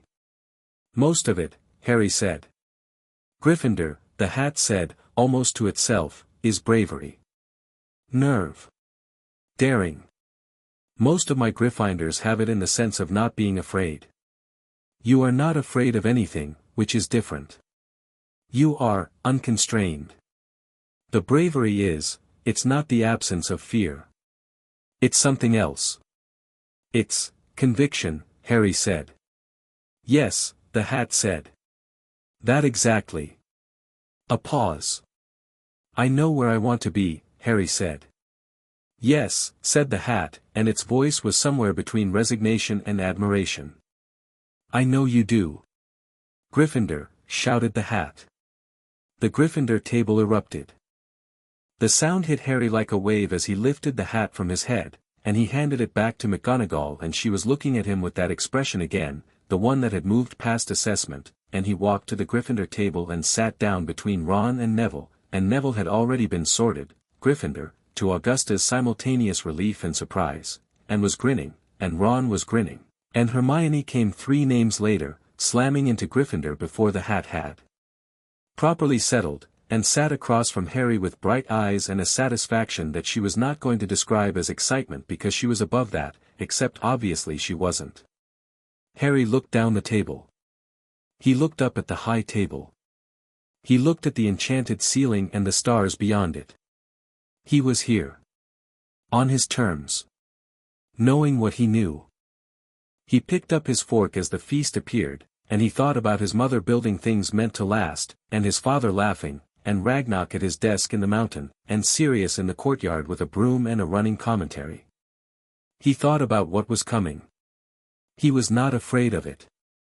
He was, if he was honest, and he was always honest, ready for it. Chapter 6, First Year, New Rules. McGonagall's first-year orientation speech was thorough, precise, and delivered with the economy of someone who has given it 40 times and has no patience for embellishment.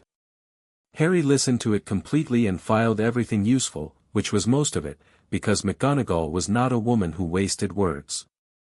The dormitory was round and warm and smelled of old stone and something floral from the grounds below, and Harry's trunk sat at the foot of his four-poster with the familiar goblin lock grip hook had fitted, and he lay on his back in the dark after the others had fallen asleep and felt the castle. It was extraordinary, feeling the castle. The magic in the stones wasn't static, it was alive in the specific way that old things can be alive, accreted and layered and responding, very slowly, to the people inside it. He could feel the wards on the dormitory, the charms on the ceiling, the deep old protections woven through the foundations that were centuries older than any active magic in the building. He could feel, distantly, the forest at the edge of the grounds, rich and complicated and entirely its own thing. He could feel the lake, the cold depth of it, the life moving through it. He could feel, very faintly and very specifically, one other thing. Something wrong. Not in the castle exactly. Beneath it, perhaps, or woven into a specific part of it. A note in the wrong key, buried deep enough that you wouldn't catch it unless you were listening for precisely that frequency. He filed it carefully. He would need more time to find it. He fell asleep thinking about it and dreamed of nothing, which was new. Before Gringotts he'd always dreamed of the green light. Potions was first. Snape swept in like weather and began to take register with the focused displeasure of someone who has to teach 17 children who think magic is whimsical and is going to correct this impression immediately. He moved through the names until he reached Harry's and paused, not long, not visibly, just the fraction that Harry caught. Potter, Snape said. Here, Harry said. He continued.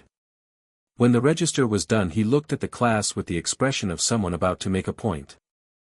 You are here, he said, to learn the exact science and precise art of potion making. It is not wand waving. It is not intention.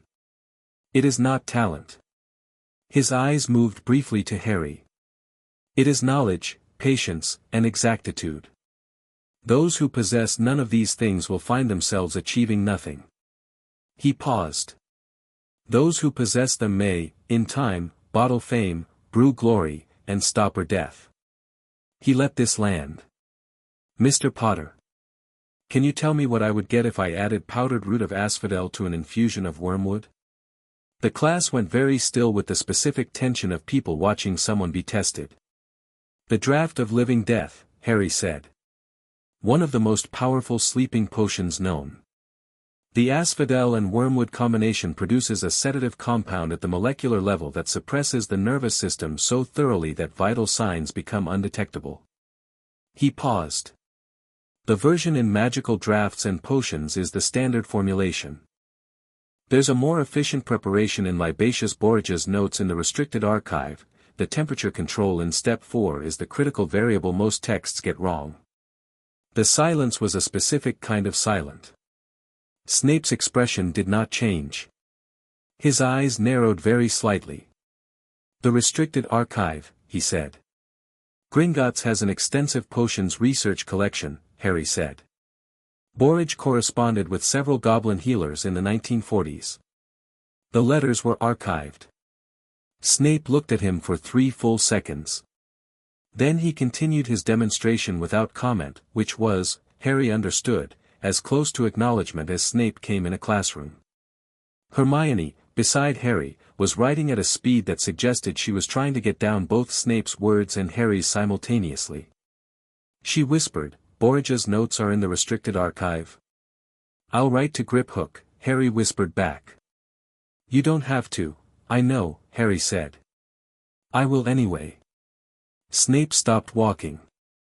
Miss Granger. Mr. Potter. This is not a social occasion. No, sir, they said, in unison, and the slight synchrony of it earned them a look from Snape that was either irritation or its very close cousin. Ron, on Harry's other side, mouthed, already.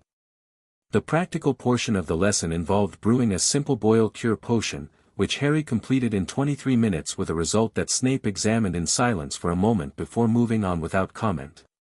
He examined Hermione's with an expression that acknowledged its correctness while appearing not to. He examined Neville's with the expression of someone who has made a prior judgment and is confronting contradicting evidence, because Neville's potion was correct, precisely correct, the color and consistency matching the reference chart on the board with the exactitude of someone who was paying very close, patient attention.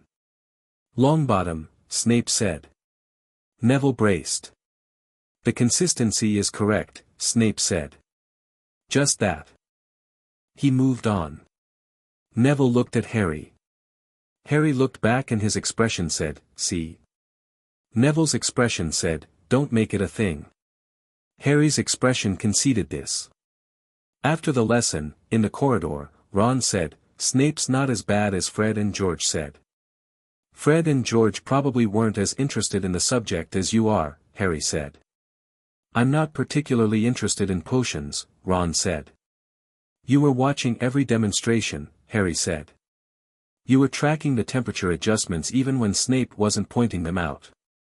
You noticed when Seamus's heat was too high before his potion turned. Ron looked sideways at him. That's just, you just pay attention. You just paid attention, Harry said. Ron thought about this. Ha, he said. Transfiguration was McGonagall, and McGonagall opened by turning her desk into a pig and back again, which accomplished the room's complete attention in approximately 2 seconds. She then delivered a theoretical framework for transfiguration that was dense and precise and that Harry tracked completely and that half the class lost inside 4 minutes, not from lack of intelligence but from lack of the preparatory context, and he thought about Ragnarok's archive and wished he could share it more easily. The practical was turning a match into a needle. By the end of the lesson, for students had managed it, Hermione's needle was silver and perfect and had an eye, 2 other students had partial transformations, and Harry had turned his match into a needle and then, when he was waiting for the class to finish and had nothing else to do, turned it into a small, articulated, moving skeleton of something that might have been a mouse. McGonagall saw it. She came to his desk and looked at the moving mouse skeleton, which was ambulating steadily toward the edge of the desk, and she looked at Harry. That was not the exercise, she said. No, Harry agreed. The exercise was straightforward. I wanted to see what the next stage looked like. McGonagall picked up the mouse skeleton with 2 fingers. It continued walking against her grip. Articulated conjured motion, she said. That is a 3rd-year standard. It's not conjured, Harry said. The match's structure is still there, just reorganized. The motion is driven by the internal magical tension between the transformed material states, not an external charm. He paused. It should stop in about 4 minutes when the tension equalizes. McGonagall set the mouse skeleton down. She looked at Harry over her spectacles. Her expression was doing the complicated thing it had done in the leaky cauldron, past assessment, into something that was working to understand what kind of framework applied here. "Stay after class, Potter," she said. He stayed. When the classroom had emptied, she sat on the edge of her desk and looked at him directly, the way she did everything. "I need to understand your preparation," she said. "Not as criticism. As a matter of curriculum planning. What is your background?" Harry told her honestly: the archive, the goblin tutors, steel claw, Sirius, the wandless practice. He didn't minimize and he didn't perform modesty and he didn't try to manage her reaction. He told her what was true and let her do what she wanted with it. She listened without interrupting. When he finished, she was quiet for a moment. "You can perform wandless transfiguration," she said. "Some," Harry said. "The more complex structural work benefits from a wand." "Show me something without the wand," she said. He looked at her desk. The papers on it, lesson plans, neat stacks, rearranged themselves into a scale model of the Hogwarts grounds, paper trees and paper lake and a tiny Quidditch pitch, everything in the right relative proportion. McGonagall looked at the model. She looked at Harry. Something moved across her face that took a moment to identify because she controlled her expressions carefully, but it was wonder. Briefly and precisely, genuine wonder. "Right," she said. She was quiet for another moment. "Then, I will speak to Dumbledore about an independent study arrangement for you." "You don't need to do that," Harry said. She looked at him. "I'm not bored," he said. "I like learning in the classroom. There are people here who are going to be exceptional and I want to learn alongside them, not ahead of them. The exercises are useful even when they're familiar because they teach me how this specific tradition approaches the technique, and every tradition is different." He paused. "I would appreciate harder supplementary work, yes. But I don't want to be extracted from the class." McGonagall studied him. "Most students in your position would want to move ahead. Most students in my position would want to demonstrate what they could do," Harry said. "I already know what I can do. I'm here to learn what I don't know yet." She held his gaze for a long moment. "Very well," she said. She stood up from the desk. "The supplementary reading list will be on your desk tomorrow morning." She paused. "Potter. I want you to know that," she stopped, started again. "I was a friend of your parents. Not as close a friend as I should have been, perhaps. I want to be useful to you. Not in the way that Dumbledore is useful. In a more direct capacity." Harry looked at her, at the directness and the slight difficulty of the admission, at the quality of someone choosing honesty over performance. "I'd like that," he said. "Thank you, Professor." She nodded. He picked up his bag and went to the door. "Potter," she said. He turned. "The model of the grounds was very accurate," she said. "Including the forbidden forest boundaries, which are classified at the school level. I felt them from the castle on the first night," Harry said. "Magical perception." A pause. "Of course you did," McGonagall said, in the tone of someone adding a new data point to an ongoing tally. By the end of the first week Harry had a comprehensive picture of what Hogwarts was and was not. It was old and layered and full of genuine magic, not just performed magic, the kind of residual creative depth that comes from 1,000 years of people doing real and important things in a space. The teaching was mostly excellent. Flitwick was genuinely brilliant and had a quality of joy in his subject that Harry found immediately engaging. McGonagall was demanding and precise and entirely fair, which he respected more than warmth for its own sake. History of magic was Binns and therefore effectively self-directed study, which Harry used for reading. What it wasn't was unknown to him. The political architecture was visible once you knew what to look for, the house system as a sorting mechanism that reinforced existing social structures, the way certain families had shaped the curriculum over centuries, the specific gaps in the teaching that were not accidental. Nobody taught the history of goblin wars accurately. Nobody taught the actual mechanics of intent-based magic. Nobody taught the formal theory of magical core development. He didn't say this publicly. He wasn't there to reform the curriculum in week 1. He was there to learn what was being taught and to understand the shape of what was missing. He said some of it to Hermione, on Saturday morning over breakfast, while the great hall filled up slowly around them. The gaps are instructive, he said.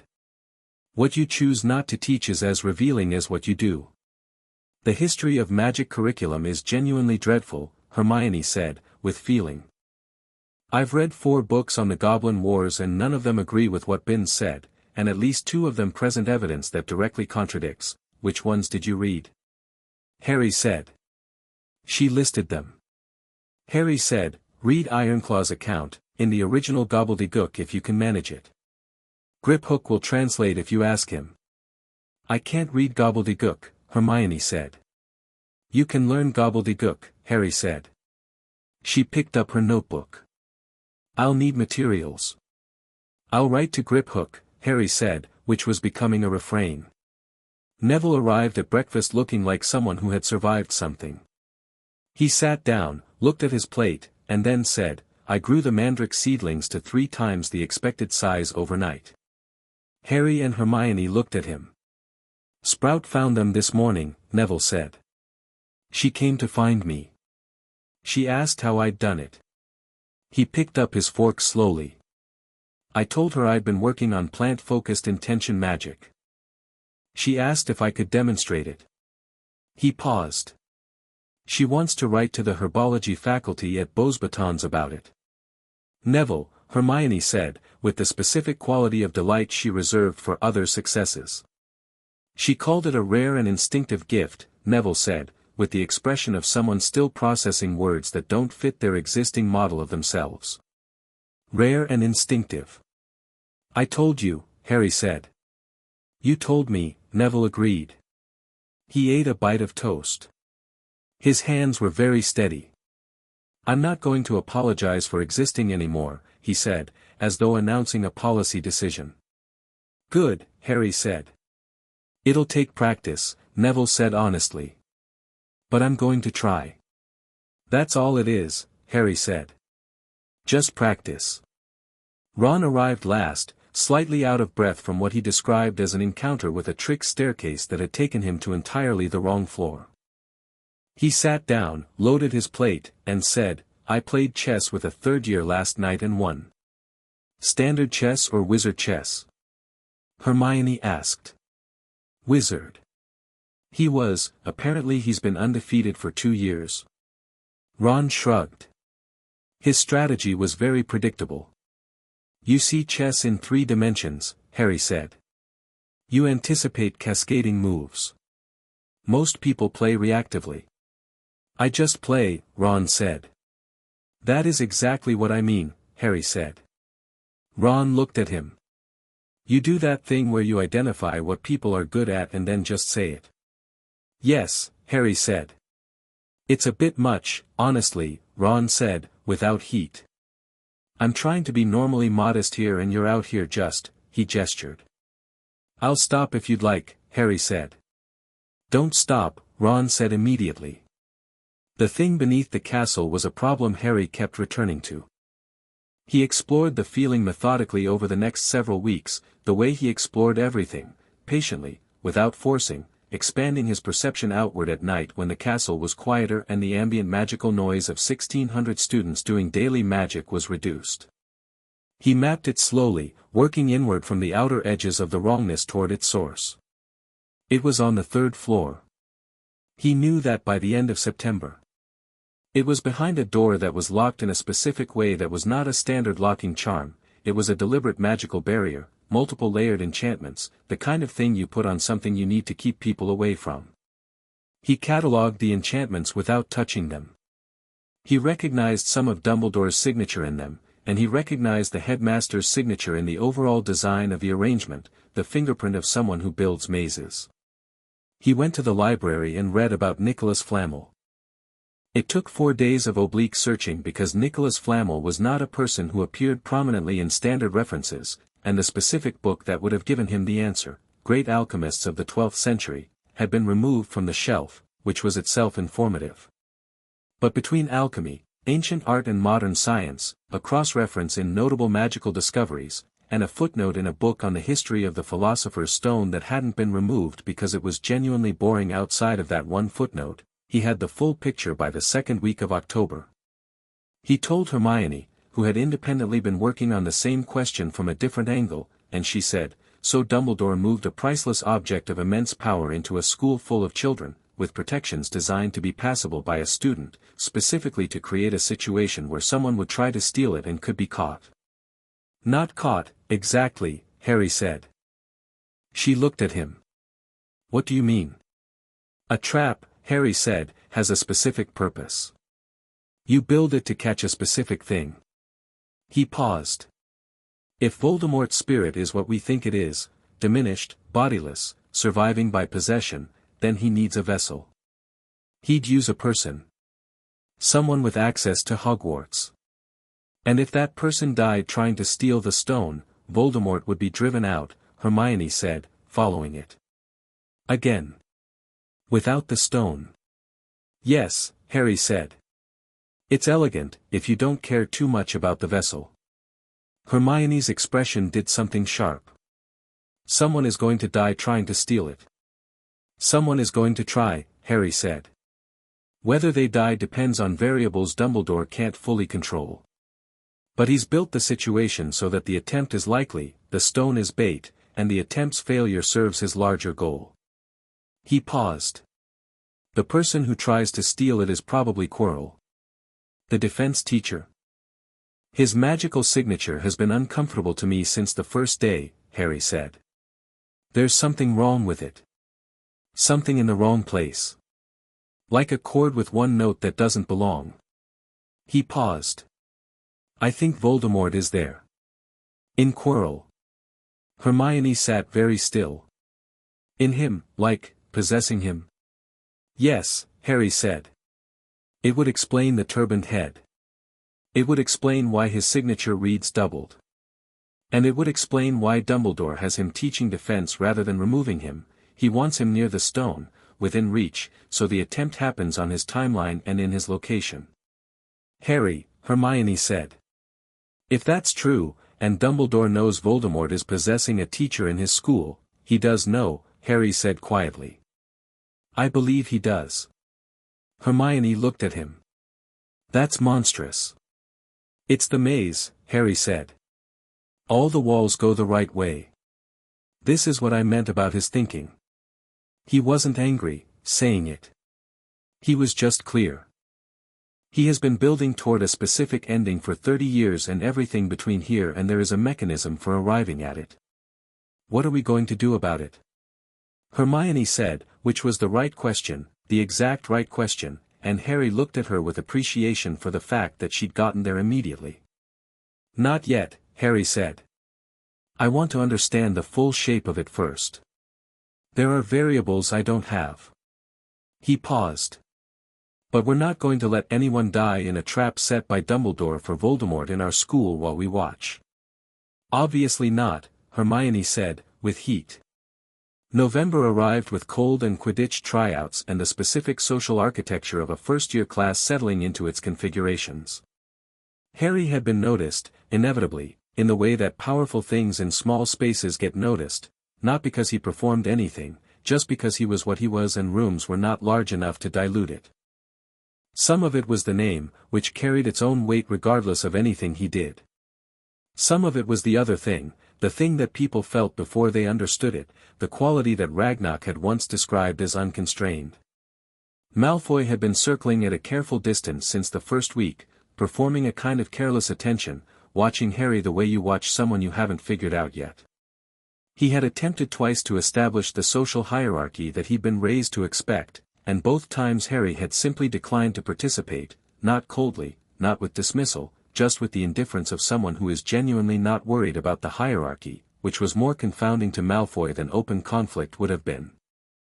The third time happened in the entrance hall, mid-November, when Malfoy said something cutting about Hermione's blood status in the presence of several people, and the specific cruelty of it was the entitled kind, the kind that expects no consequence. Harry turned around. Malfoy had been in the middle of his second sentence when he looked at Harry's face and stopped. Harry said nothing for a moment. He looked at Malfoy with the same clear attention he gave everything, and the silence was not hostile, but it had a quality of weight, of something being assessed and found wanting, and Malfoy, who was 12 years old and had grown up with a very good education in reading power dynamics, read this one correctly. "I'd suggest," Harry said, very quietly, very pleasantly, "not doing that." "Potter," Malfoy started. "Not a threat," Harry said. "Not a rule. Not house points or detentions, I couldn't care less about that." He tilted his head slightly. "Hermione Granger is one of the most interesting people in this school, and her blood is entirely irrelevant to that. Speak about her that way again and you'll find our interactions much less civil than they've been." He paused. "That's it, really." He turned back around and continued walking. Hermione, who had been 3 steps ahead and had clearly heard all of it, fell back to walk beside him. Her expression was doing something complicated between gratitude and indignation. "I can fight my own battles," she said.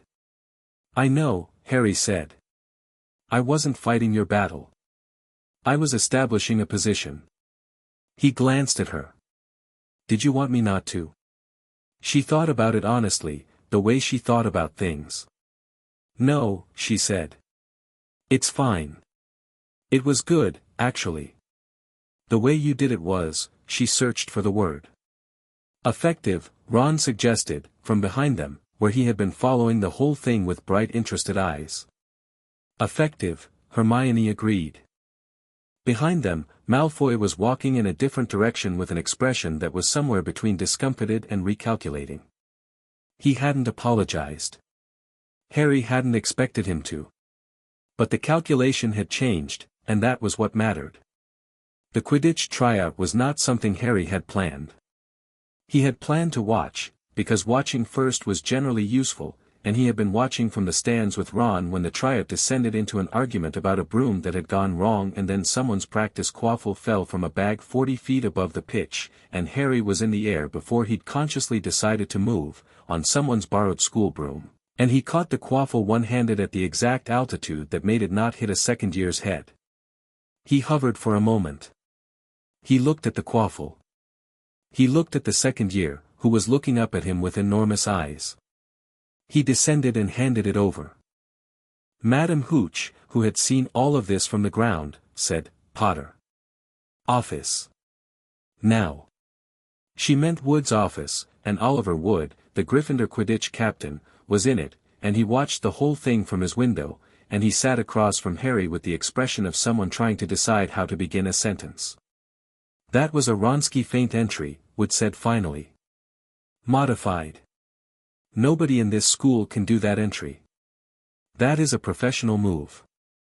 "I've had 4 years of instruction," Harry said. "From who?" "Sirius Black," Harry said. Wood stared at him. "Sirius Black played reserve chaser for the Falcons in 1979, he said, in a tone of deep reverence. "I know," Harry said. "He is, you have been coached by," Wood stopped. He stood up. He sat back down. He had the expression of a chess player who has just realized there is a move available to him that he cannot believe is legal. "Do you want to play Seeker?" Harry had been intending to say no, to keep a lower profile at least for the first year, to not add Quidditch stardom to the existing profile. He'd had a whole reasonable internal argument for it on the way in. He looked at Wood's face, at the desperation and the hope and the genuine passion of someone for whom this game was simply the most important thing in the world. "Yes," Harry said, "because some decisions are made with a different part of you than the strategic one, and that was fine, and being happy about a thing was allowed." Wood's face did something transcendent. "Right," he said, with the sudden brisk authority of someone whose day has completely changed direction. "Training starts Monday. The first match was Gryffindor vs Slytherin in late November, which was by any measure an occasion weighted with approximately a century of accumulated institutional rivalry, and Harry sat on his broom in the cold morning air above the pitch and felt the crowd beneath him and the wind and the particular clarity of being in a large open space with nothing between you and the horizon. He found the snitch in 9 minutes. Not because he was showing off. He just found it, the way he found things, with the widespread awareness that was his nature, a small glint of gold moving below the Slytherin penalty box, and he was in the dive before the Slytherin seeker had registered what he was looking at. The Wronski feint entry from the tryout was more controlled this time, more precise, and he came out of it with the snitch closed in his fist at a height of 6 feet with the crowd already gone vertical with sound. Wood was screaming something that was probably an emotional response to victory. Ron and Hermione and Neville were in the stands and he could feel the specific frequency of their happiness from the pitch. He looked at the snitch in his hand. It had stopped moving, contained, its wings folded. He let it go. He watched it hover for a moment and then shoot away in a flash of gold, free, and he smiled at that, and turned his broom toward the ground. The Slytherin team landed across the pitch. Flint, their captain, said something unpleasant. Harry looked at him without animosity and without particular interest and landed next to the Gryffindor team, and Wood grabbed his arm with both hands and was incoherent with satisfaction, and that was good enough. It was December when everything accelerated. Harry had been tracking the Quirrell situation steadily, refining his understanding of the doubled signature, building a picture of the possession's mechanism and Voldemort's current state. He'd told Hermione and Neville and Ron, which had been 3 very different conversations. Hermione had asked 27 questions, Neville had gone very quiet and then said, "Right, what do we do?" and Ron had said, "So Voldemort is literally in this school right now," and then, "Right, what do we do?" which Harry had found equally reassuring. What precipitated things was an overheard conversation, not eavesdropped, just heard, because Harry's magical perception had extended to include a general awareness of strong emotional states within 50 feet of him, and the strong emotional state coming from a broom cupboard near the third-floor corridor on a Thursday evening was unmistakably the quality of someone in the grip of something they weren't controlling. He stopped outside the cupboard and listened. Quirrell's voice. And another voice, thin and high and cold and unmistakably wrong, in a way that resonated against the protections his mother had built into him, the ancient recognition of the thing that had stood in her house on a November night and laughed at her saying please. Voldemort was giving instructions. The timeline had moved. He wanted the stone by Christmas, before the holidays thinned the school, before whatever additional measure Dumbledore might be considering. Harry walked away from the cupboard with a steady pace and an absolutely clear head. He went to find his friends. "We're not going to let Dumbledore's trap spring," Harry said. They were in the common room, late enough that it was empty. The fire was low. Ron had his chess pieces out but they were untouched. Neville had a herbology text open on his knee but he'd stopped pretending to read it. "If Quirrell gets to the stone," Hermione said, "and Voldemort regains a body, he won't," Harry said. "But not because we're going to let Dumbledore play it out." He looked at his friends. "Dumbledore's plan requires Quirrell to attempt the stone and fail. The failure is the mechanism. The way the protections are built, the stone is accessible to someone who wants it found, not to someone who wants to use it." He paused. "But Voldemort knows things about defensive magic that most people don't. I'm not confident the protections hold." "So we go first," Ron said. "We're not going through the protections," Harry said. "We're going around them." He looked at the fire. "Dumbledore built a maze. He thinks he controls all the walls." He paused. "He doesn't control me." "What does that mean?" Neville asked. "The stone doesn't need to be in the school," Harry said. "It just needs to not be accessible to Voldemort. Which means we don't go through the protections, we contact Nicholas Flamel directly and tell him his stone is being used as bait in a trap by Albus Dumbledore and that the man possessing one of this school's teachers is planning to steal it before Christmas." The fire crackled. "You're going to write to Nicholas Flamel," Hermione said slowly. "Who is 665 years old. Yes, Harry said. Tonight. It has to be before Christmas, Harry said. We have 3 weeks. How do you contact someone who doesn't have a public address? Ron asked. Gringotts, Harry said. Flamel is a long-standing account holder. The bank can't give his address, but they can forward correspondence. He looked at Ron. That's what the institutional relationship is for. Ron nodded slowly. And if Flamel moves the stone, then Quirrell attempts the theft and finds nothing, and Voldemort knows something anticipated him, and Dumbledore's trap is empty, and we have to deal with the fallout of that. Harry paused. Which is better than the alternative of letting it play out and either Voldemort getting the stone or an innocent person dying in the trap. Quirrell isn't innocent, Ron said, carefully. He might be, Neville said. Everyone looked at him. I mean, possessed. Is he choosing it? Does he know? We don't know what Voldemort does to someone he's using. The room was quiet. No, Harry said. We don't. He looked at Neville. That's a good point. We don't know. Which is another reason not to let the trap spring. We don't know what surviving the failure does to the vessel. He pulled parchment from his bag. He wrote 2 letters.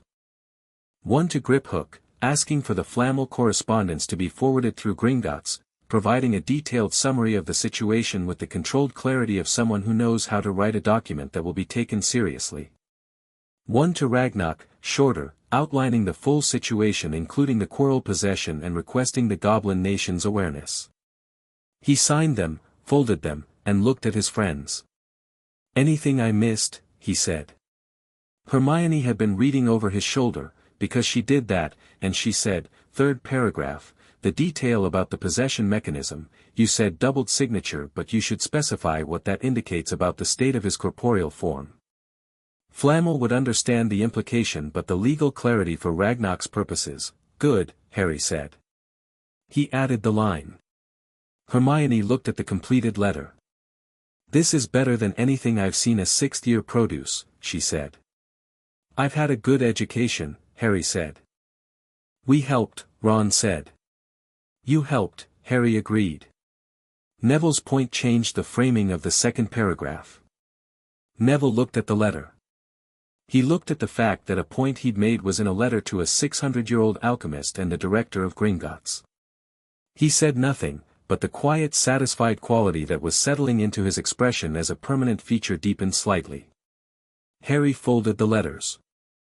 I'll send them first thing, he said. Then we wait and we watch Quirrell and we're ready to move if Flamel doesn't respond in time. And Dumbledore? Hermione said. Harry was quiet for a moment. Dumbledore will notice the stone has gone, he said. He'll know someone anticipated him. He'll know it was me. He paused. Good. That's a conversation I'm ready to have. He stood up, tucking the letters into his bag, and looked at the fire for a moment, at the low warm light of it. My mum built things meant to last, he said, mostly to himself, to the fire. She didn't build me to be a mechanism in someone else's plan. He looked at his friends. Bed. We have transfiguration at 8.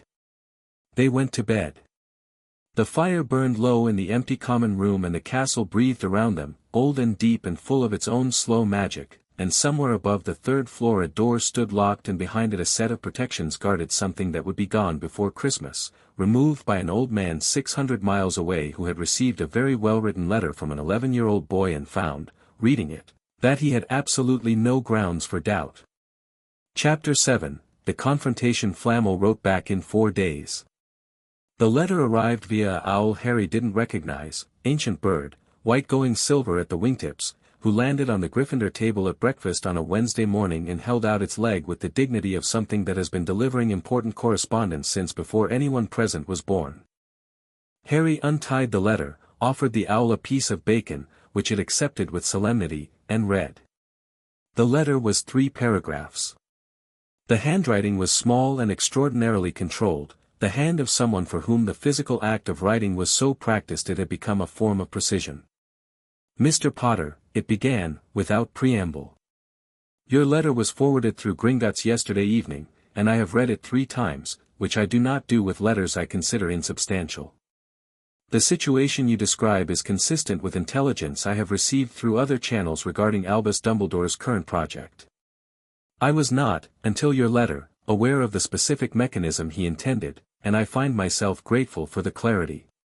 The stone will be removed from Hogwarts before Friday. I have communicated with Director Ragnarok, who has arranged the logistics. You need not concern yourself with the protections on the 3rd floor, they will not be needed for the purpose for which they were constructed. The second matter you raise, the nature of the possession afflicting Professor Quirrell, is one I have considered carefully.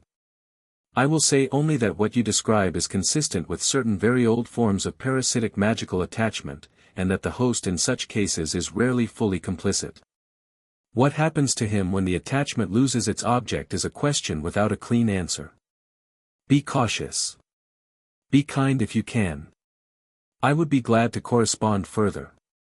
You write with unusual clarity for someone your age, which is either the result of exceptional education or exceptional nature, and in my experience it is usually both. N. Flammel. Harry passed the letter to Hermione, who read it with increasing speed, and then to Ron, who read it more slowly but with close attention, and then to Neville, who read it and said, "He says be kind if you can." "Yes," Harry said. "That means he thinks Quirrell is a victim," Neville said. "It means he thinks the situation is more complicated than a villain," Harry said. "Which I suspected." He drank his pumpkin juice. "The stone moves by Friday. Which means Quirrell will make his attempt before Friday, when he realizes the timeline has changed." "How will he realize?" Hermione asked. "Because something in the castle will shift when the stone moves," Harry said. "The protections are keyed to the object. When it's gone, the enchantments on the door will change quality, they'll go cold, basically. Anyone sensitive enough will feel it." He paused. "Quirrell is sensitive enough. Voldemort certainly is." Ron had been doing arithmetic. "So if the stone moves Thursday, Wednesday night is the attempt," Harry said. They all looked at each other. "Tonight," Neville said. "Tonight," Harry said. He spent the morning in classes with the specific quality of attention he brought to things when his mind was also elsewhere, which meant he was in charms and fully present for Flitwick's demonstration of the summoning charm's theoretical basis while simultaneously building the evening's approach in the room in his head, running variables, considering what Quirrell would do when he found an empty space where the stone should be, and what Voldemort would do, and what the difference between those 2 things looked like in practice. The summoning charm lesson was, as it happened, directly relevant. Harry performed it on the first attempt with a precision that made Flitwick drop his wand in surprise and then pick it up again and make a note in his register with the expression of someone who has run out of margin in the existing performance framework. After class Hermione said, "You're thinking about tonight." "Yes," Harry said. "But you were also fully in the lesson." "Both things are possible," Harry said. "I know they're possible," she said. She stopped. "Are you nervous?" He thought about it honestly. "No," he said. "I'm aware of the stakes." "That's not the same as nervous." "I'm nervous," she said. "I know," he said. "That's okay." She looked at him. "You really aren't afraid of him?" "Of Voldemort?" "Of any of it." Harry thought about how to explain it. "My mother walked to the edge of death and used it," he said. "She stood in a room with him and she was 21 years old and she didn't run and she didn't beg." He stopped, thinking of the memory from the binding removal, the word please repeated in his mother's voice, and corrected himself. She did beg, actually. She tried everything. But underneath all of it she'd already done the thing that mattered. The actual working was done. She was afraid, I think, but the fear didn't stop the work. He paused. "I think about that. When something feels very large." Hermione was quiet for a moment. "I think about my parents," she said. "Whether they're safe. Whether any of this puts them at risk. It doesn't, Harry said. Not yet. Not while Voldemort is diminished. And if he weren't diminished? Then we'd have a different conversation, Harry said. And your parents would be somewhere protected, because you're worth protecting and so are they. She looked at him sidelong, and her expression had the quality it sometimes got, the one she didn't name but that Harry had catalogued, the expression of someone who has found something they were certain didn't exist and is still slightly suspicious of the finding. Right, she said, and opened her notebook, and they walked to lunch. Quirrell moved at 11:15. Harry felt it, felt the shift in the doubled signature that was Quirrell and Voldemort, felt the quality of intention in it, purposeful and focused and tightly controlled, moving through the castle toward the third floor. He was already awake, sitting cross-legged on his bed, and he got up without waking anyone, dressed, picked up his wand. He stood for a moment and considered. He went and woke Ron. Ron surfaced fast, which Harry had noted before. He slept deep but oriented quickly, no interim confusion, just eyes open and alert. Harry made the gesture for quiet and mouthed now. Ron nodded, was dressed in 90 seconds. Hermione and Neville had the room across the corridor and Harry tapped the door with one specific knock, the agreed signal, and they were ready inside 2 minutes. They moved through the castle without light because Harry didn't need it and could guide the others, feeling the building the way he always felt it, warm and layered and familiar now, 3 months of living in it having mapped it to his senses as completely as Gringotts. The suit of armor on the second floor landing they avoided by 6 inches from memory. The trick step on the third staircase they stepped over without thinking about it. Quirrell was ahead of them, already through the locked door, which meant the door was open. Harry pushed it and they went in. The corridor beyond was dim and the first chamber was the one with the 3-headed dog, except the 3-headed dog was asleep, deeply, magically asleep, Quirrell's work or Voldemort's, and the trapdoor was open, and Harry looked at it for one moment and then dropped through without discussion. The others followed. The Devil's Snare was next, which knew Harry's magic before he got to it, the living intelligence of the plant registering his presence and opening like a hand before he needed to do anything. He held it clear for the others. Hermione looked at it with a botanist's eye and said, very quietly, "It recognized you." "Living magic," Harry murmured. "It's felt me in the building for months." Neville put his hand on the snare's tendrils as he passed through and it seemed to lean into the touch slightly, a plant responding to someone who speaks its language. He moved his fingers along it and the whole mass shifted, creating more space. "Come on," Harry said, and they went. The key room was chaos, hundreds of enchanted keys flying in a pattern, the right one somewhere among them. Harry was still for 3 seconds, feeling the room, and then he pointed and said, "That one," without hesitation, and Hermione had her wand up and the summoning charm she'd been practicing for 2 hours after the lesson sang out perfectly and the key dropped into her hand, and she looked at it with the expression of someone who has planned something and had it work exactly right. "Couldn't have done that 2 weeks ago," she said. "I know," Harry said. The chess room was Ron's. He looked at it, the enormous pieces, the board laid out in a configuration that was not random, that was an actual chess position, advanced and deliberate, and he walked to the white side and stood behind the queen and his head tilted slightly and he was reading the board the way Harry read everything. "This is endgame," Ron said. "Someone set this up and they're not bad." He walked the line slowly. "We're white, we're down 2 pieces, black has a positional advantage." He moved, adjusted his position, stood at the knight. "Not the knight. The rook." He turned to Harry. "I need to sit in the rook." "How long?" Harry said. 2 minutes, Ron said. He was already moving. "Don't distract me."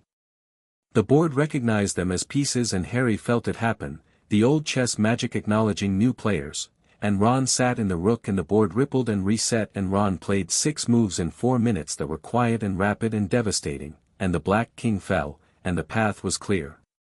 Neville had been watching Ron play and his expression was the specific one he wore when he understood something about a person that had previously been opaque. He said nothing. He didn't need to. Ron hopped down from the rook and his face was flushed and he said, "Right. What's next?" "Potions," Hermione said, reading the room they were approaching.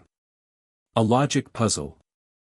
She solved it in 3 minutes while Harry reviewed the bottles and identified the configuration independently, and they matched, and they went. The last room. Harry had known what would be in it. He'd built the entire picture weeks ago and it hadn't changed. But knowing and being here were different in the specific way that intelligence and presence are always different, and he stood in the doorway and took it in. Quirrell stood at the mirror of Eriste. The mirror stood against the far wall, tall and ornate and absolutely still, and its surface showed something that Quirrell was staring at with the white-knuckled intensity of someone trying to force a thing by wanting it badly enough. The stone was not there. The mirror showed no stone because there was no stone to show. Quirrell turned. He had heard them. Or Voldemort had.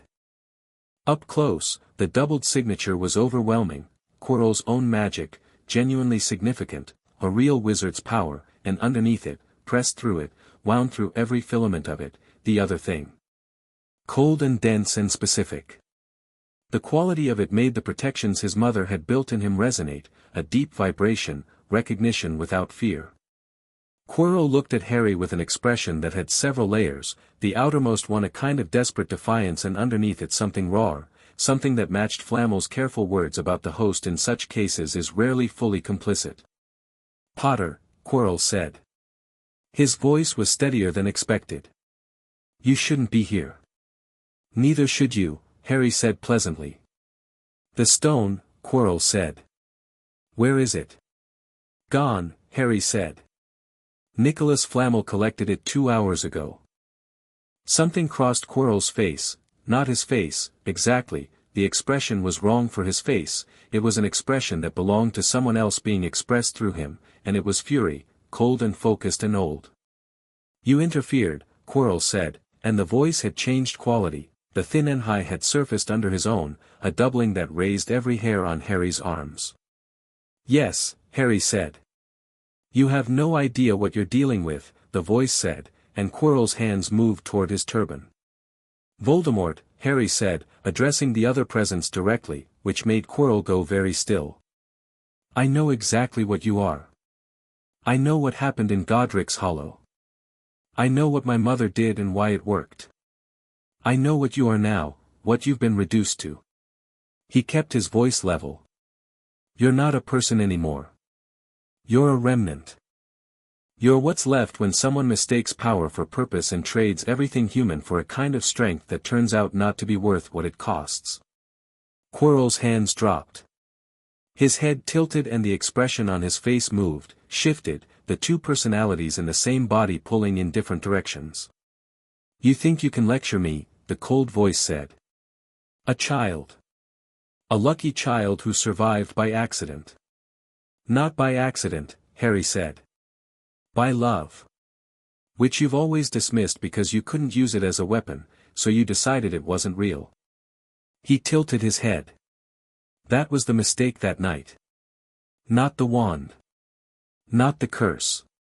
You walked into a room where my mother had already won and you didn't recognize a victory that didn't look like power." The air in the room changed. The temperature dropped 3 degrees in 1 second. Hermione, Ron, and Neville were at Harry's back, not cowering, not retreating, but still, waiting, reading the situation, trusting the moment. Quirrell's hands came up and the magic that came with them was Voldemort's, the dense cold specific terrible power of someone who has performed acts of such profound magical violence that it has altered the fundamental texture of their craft, everything corrupted toward destruction. It was formidable. Harry felt it and acknowledged it and stood in the face of it without moving. He reached into himself, into the vast space that 4 years of controlled development had built, and he found the thing he needed. Not aggression. Not the answering destruction. Something his mother had taught him without knowing she would, something built into the structure she'd left inside him, intention magic at its purest, want-based and love-rooted and as different from Voldemort's power as weather is from a wall. He didn't cast a spell. There was no incantation, no gesture. He simply wanted the possession to end. Wanted it with the specific focused clarity of someone who has spent 4 years learning the difference between wanting a thing and wanting the performance of a thing, wanting it with the directness that his mother had used on the night she died, the full weight of himself behind the intention, unambiguous and uncontaminated. The effect was not what anyone expected. It was not a battle, not an explosion, not the clash of visible magical forces that the books described. It was quiet. It was the sound of something releasing. It was Quirrell crying out, his voice, his actual voice, frightened and sudden, and then Voldemort's presence recoiling, not from attack but from recognition, the way you recoil from something that touches you at the exact point of your oldest wound. Love, Harry's mother had said, in the structure she'd built and the intention she'd sealed. Love is the force that unmakes what hate builds. The possession broke like a fever breaking. Quirrell collapsed. The doubled signature collapsed with him, became single, became Quirrell's alone, confused and raw and frightened and present in his own body again in a way that clearly surprised him. Harry crossed the room and crouched beside him. Quirrell looked up at him with eyes that were his own eyes, not anything else's. He looked terrified. He looked, under the terror, exhausted in a way that went deeper than physical. "Are you in there?" Harry said. Quirrell blinked. Yes. Yes, he looked at his hands. He looked at Harry. "How did you, my mother," Harry said simply. Quirrell looked at him. Something moved across his face that was too complicated to name. "Lily," he said, quietly. She was in my year. At Hogwarts." "I know," Harry said. Quirrell's eyes went to the mirror, to the empty surface. "He'll come back," he said. "He always comes back." "I know," Harry said. "But not tonight. And not through you." He looked at Quirrell carefully. "Can you walk?" "I think so," Quirrell said. Harry helped him up. It was as simple as that, a hand extended, a man helped to his feet, the extraordinary and the ordinary occupying the same moment. Hermione made a sound from the doorway. Harry looked back. "That was," she started. "Yes," Harry said. "You didn't, you just," Hermione, Ron said. "Give him a second." She closed her mouth.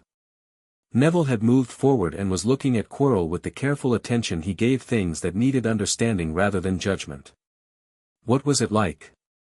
Neville asked Quirrell, quietly. Quirrell looked at him. Nobody had asked him that. The question hit something in his expression. "Like being a passenger," he said finally. "In your own body. You can feel everything, you can think, but the controls aren't yours." He paused. "He let me out occasionally. When it was useful. When he needed me to seem," he stopped. "Normal," Neville said. "Yes," Quirrell said. "Are you him now?" Harry said. "At all. Is any of it still in you?" Quirrell considered this with the seriousness it deserved. "I don't know," he said honestly. "I feel clear. Clearer than I have since Albania." He paused. "He found me in Albania. In the forest. I was researching dark magic for academic purposes, which I understand was extraordinarily stupid in retrospect." "Yes," Harry said, without cruelty. "What happens to me now?" Quirrell said. Harry stood up fully. "You go to Dumbledore," he said. "You tell him everything. About Albania, about how the possession worked, about what Voldemort wanted and how close he came." He paused. "You tell him the stone is gone and that I moved it." Quirrell looked at him. "He'll know you interfered." "Yes," Harry said. "Good." They left Quirrell sitting against the wall of the mirror room, recovered enough to walk, waiting for the headmaster who would be there within minutes because Harry had sent a message through the castle's own warning system, a specific pattern of magical intent directed at the headmaster's office, the kind of urgent signal built into Hogwarts foundations that Dumbledore would feel even in his sleep. He came fast. Harry had expected that. They met on the third-floor corridor, Dumbledore arriving from the staircase with his wand in hand and his robes swept out behind him and the air of someone who has been moving very quickly and is now very precisely in control of how that appears.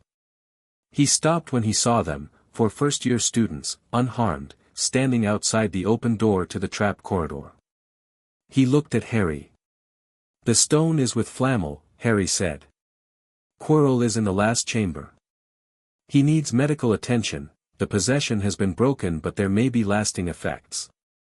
He wasn't acting of his own will and I think that should be factored into whatever comes next." Dumbledore looked at him for a long moment. "You removed the stone," Dumbledore said. His voice was entirely controlled, entirely warm, the performance so seamless that someone who hadn't read 5 years of his correspondence and 4 years of his methodology would not have seen anything behind it. Harry saw it. The calculation running. The rapid assessment of what this meant, what had changed, what the new variables were. "I wrote to Flamel 3 weeks ago," Harry said. "When I understood what you'd built here and why." "And what did you understand?" Dumbledore said. "That the stone was bait," Harry said. "That you knew Voldemort was possessing Quirrell. That the protections were designed to be passable by a Hogwarts student because you needed the attempt to happen on your ground, under your control, where the failure would serve your purpose." He paused. "And that the failure, as designed, probably killed Quirrell. Which would mean a man who was being used against his will died as a mechanism in your plan." The corridor was quiet. Somewhere in the castle a clock was ticking. The enchanted torches on the walls burned orange and still. "Harry," Dumbledore said, and the warmth in his voice was real, that was the complicated part, it was real warmth, the genuine kind, the kind that coexisted with the calculation because he had been doing this long enough that he no longer distinguished between them. "I know you care," Harry said. "I know you believe in what you're building. I know you've been right about enough things that you've stopped being able to imagine being wrong." He held Dumbledore's gaze steadily. "But you put a possessed man in this school and you used him. You used a man who was a prisoner in his own body as a trigger mechanism for a trap. And you were going to let me face Voldemort without telling me what you knew, without preparing me for what was actually in that room, because the plan worked better if I didn't know." "The plan," Dumbledore began. "I know what the plan is," Harry said. "I've known for 2 years. You need me to walk into my death willingly, not knowing what I carry, not understanding that you built the whole architecture of the war around that specific outcome." He paused. "I'm 11 years old and I have known this for 2 years and you haven't said a word because the plan requires I don't know."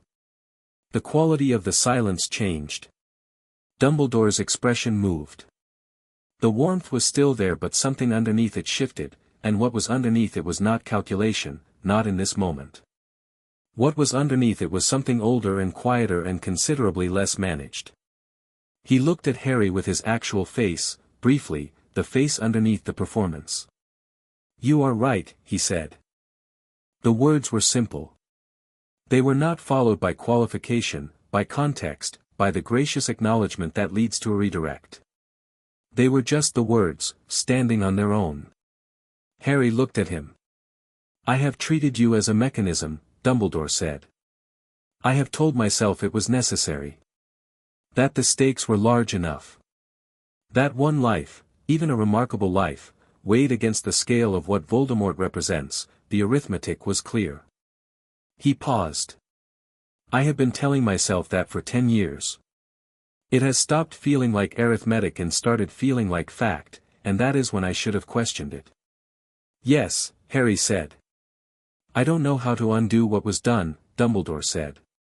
"You can't undo it," Harry said. "You can choose differently from here." "And the plan?" Dumbledore said. "The war that is coming, Voldemort is not finished. He will return. And when he does, Harry said, we deal with it. Not the way you've designed it. Not with my death as the mechanism. We find another way, and we find it together, and if you're willing to treat me as a person rather than a piece on a board, we might actually find a better one." He paused. There are things you know that I need. And there are things I know that you've been afraid to look at.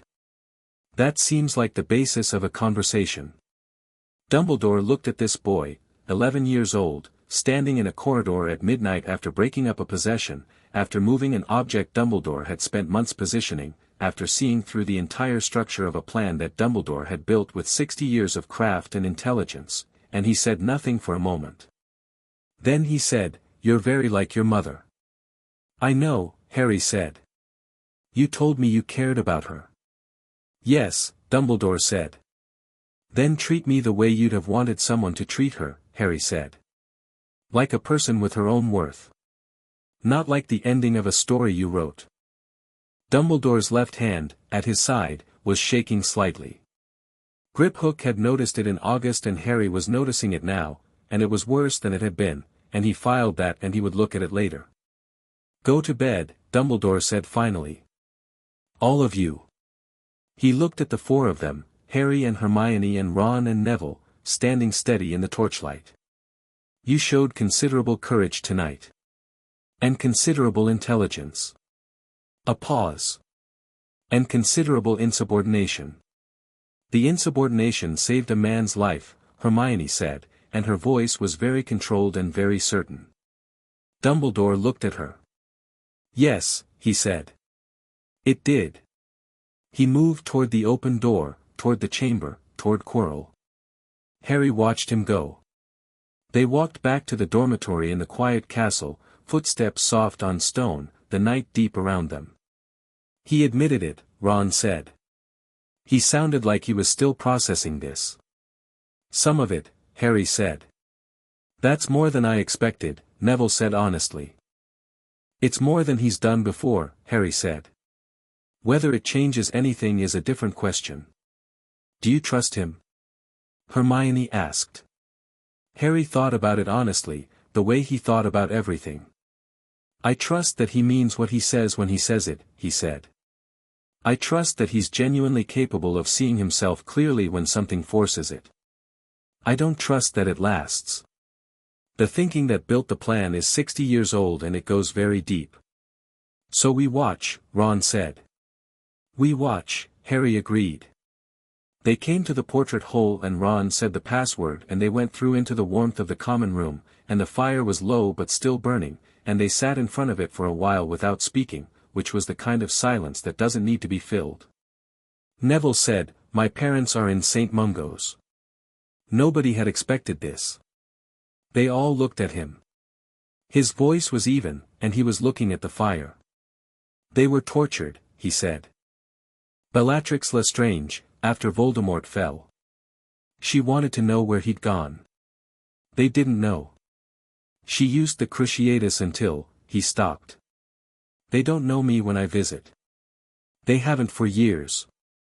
He looked at his hands. "I've been thinking about it since the last room. Quirrell being a prisoner in his own body. My parents not knowing who I am." He was quiet. "I want to be good enough to do something about it. About all of it. Not just for them, for everyone who's been used. Made into mechanisms. Made small." The fire crackled. "You will be," Harry said. "Not comfort. Certainty." Neville looked at him. "I've watched you for 2 years," Harry said. "I've watched you grow something from dead soil just by wanting it to live. You're going to be formidable, Neville.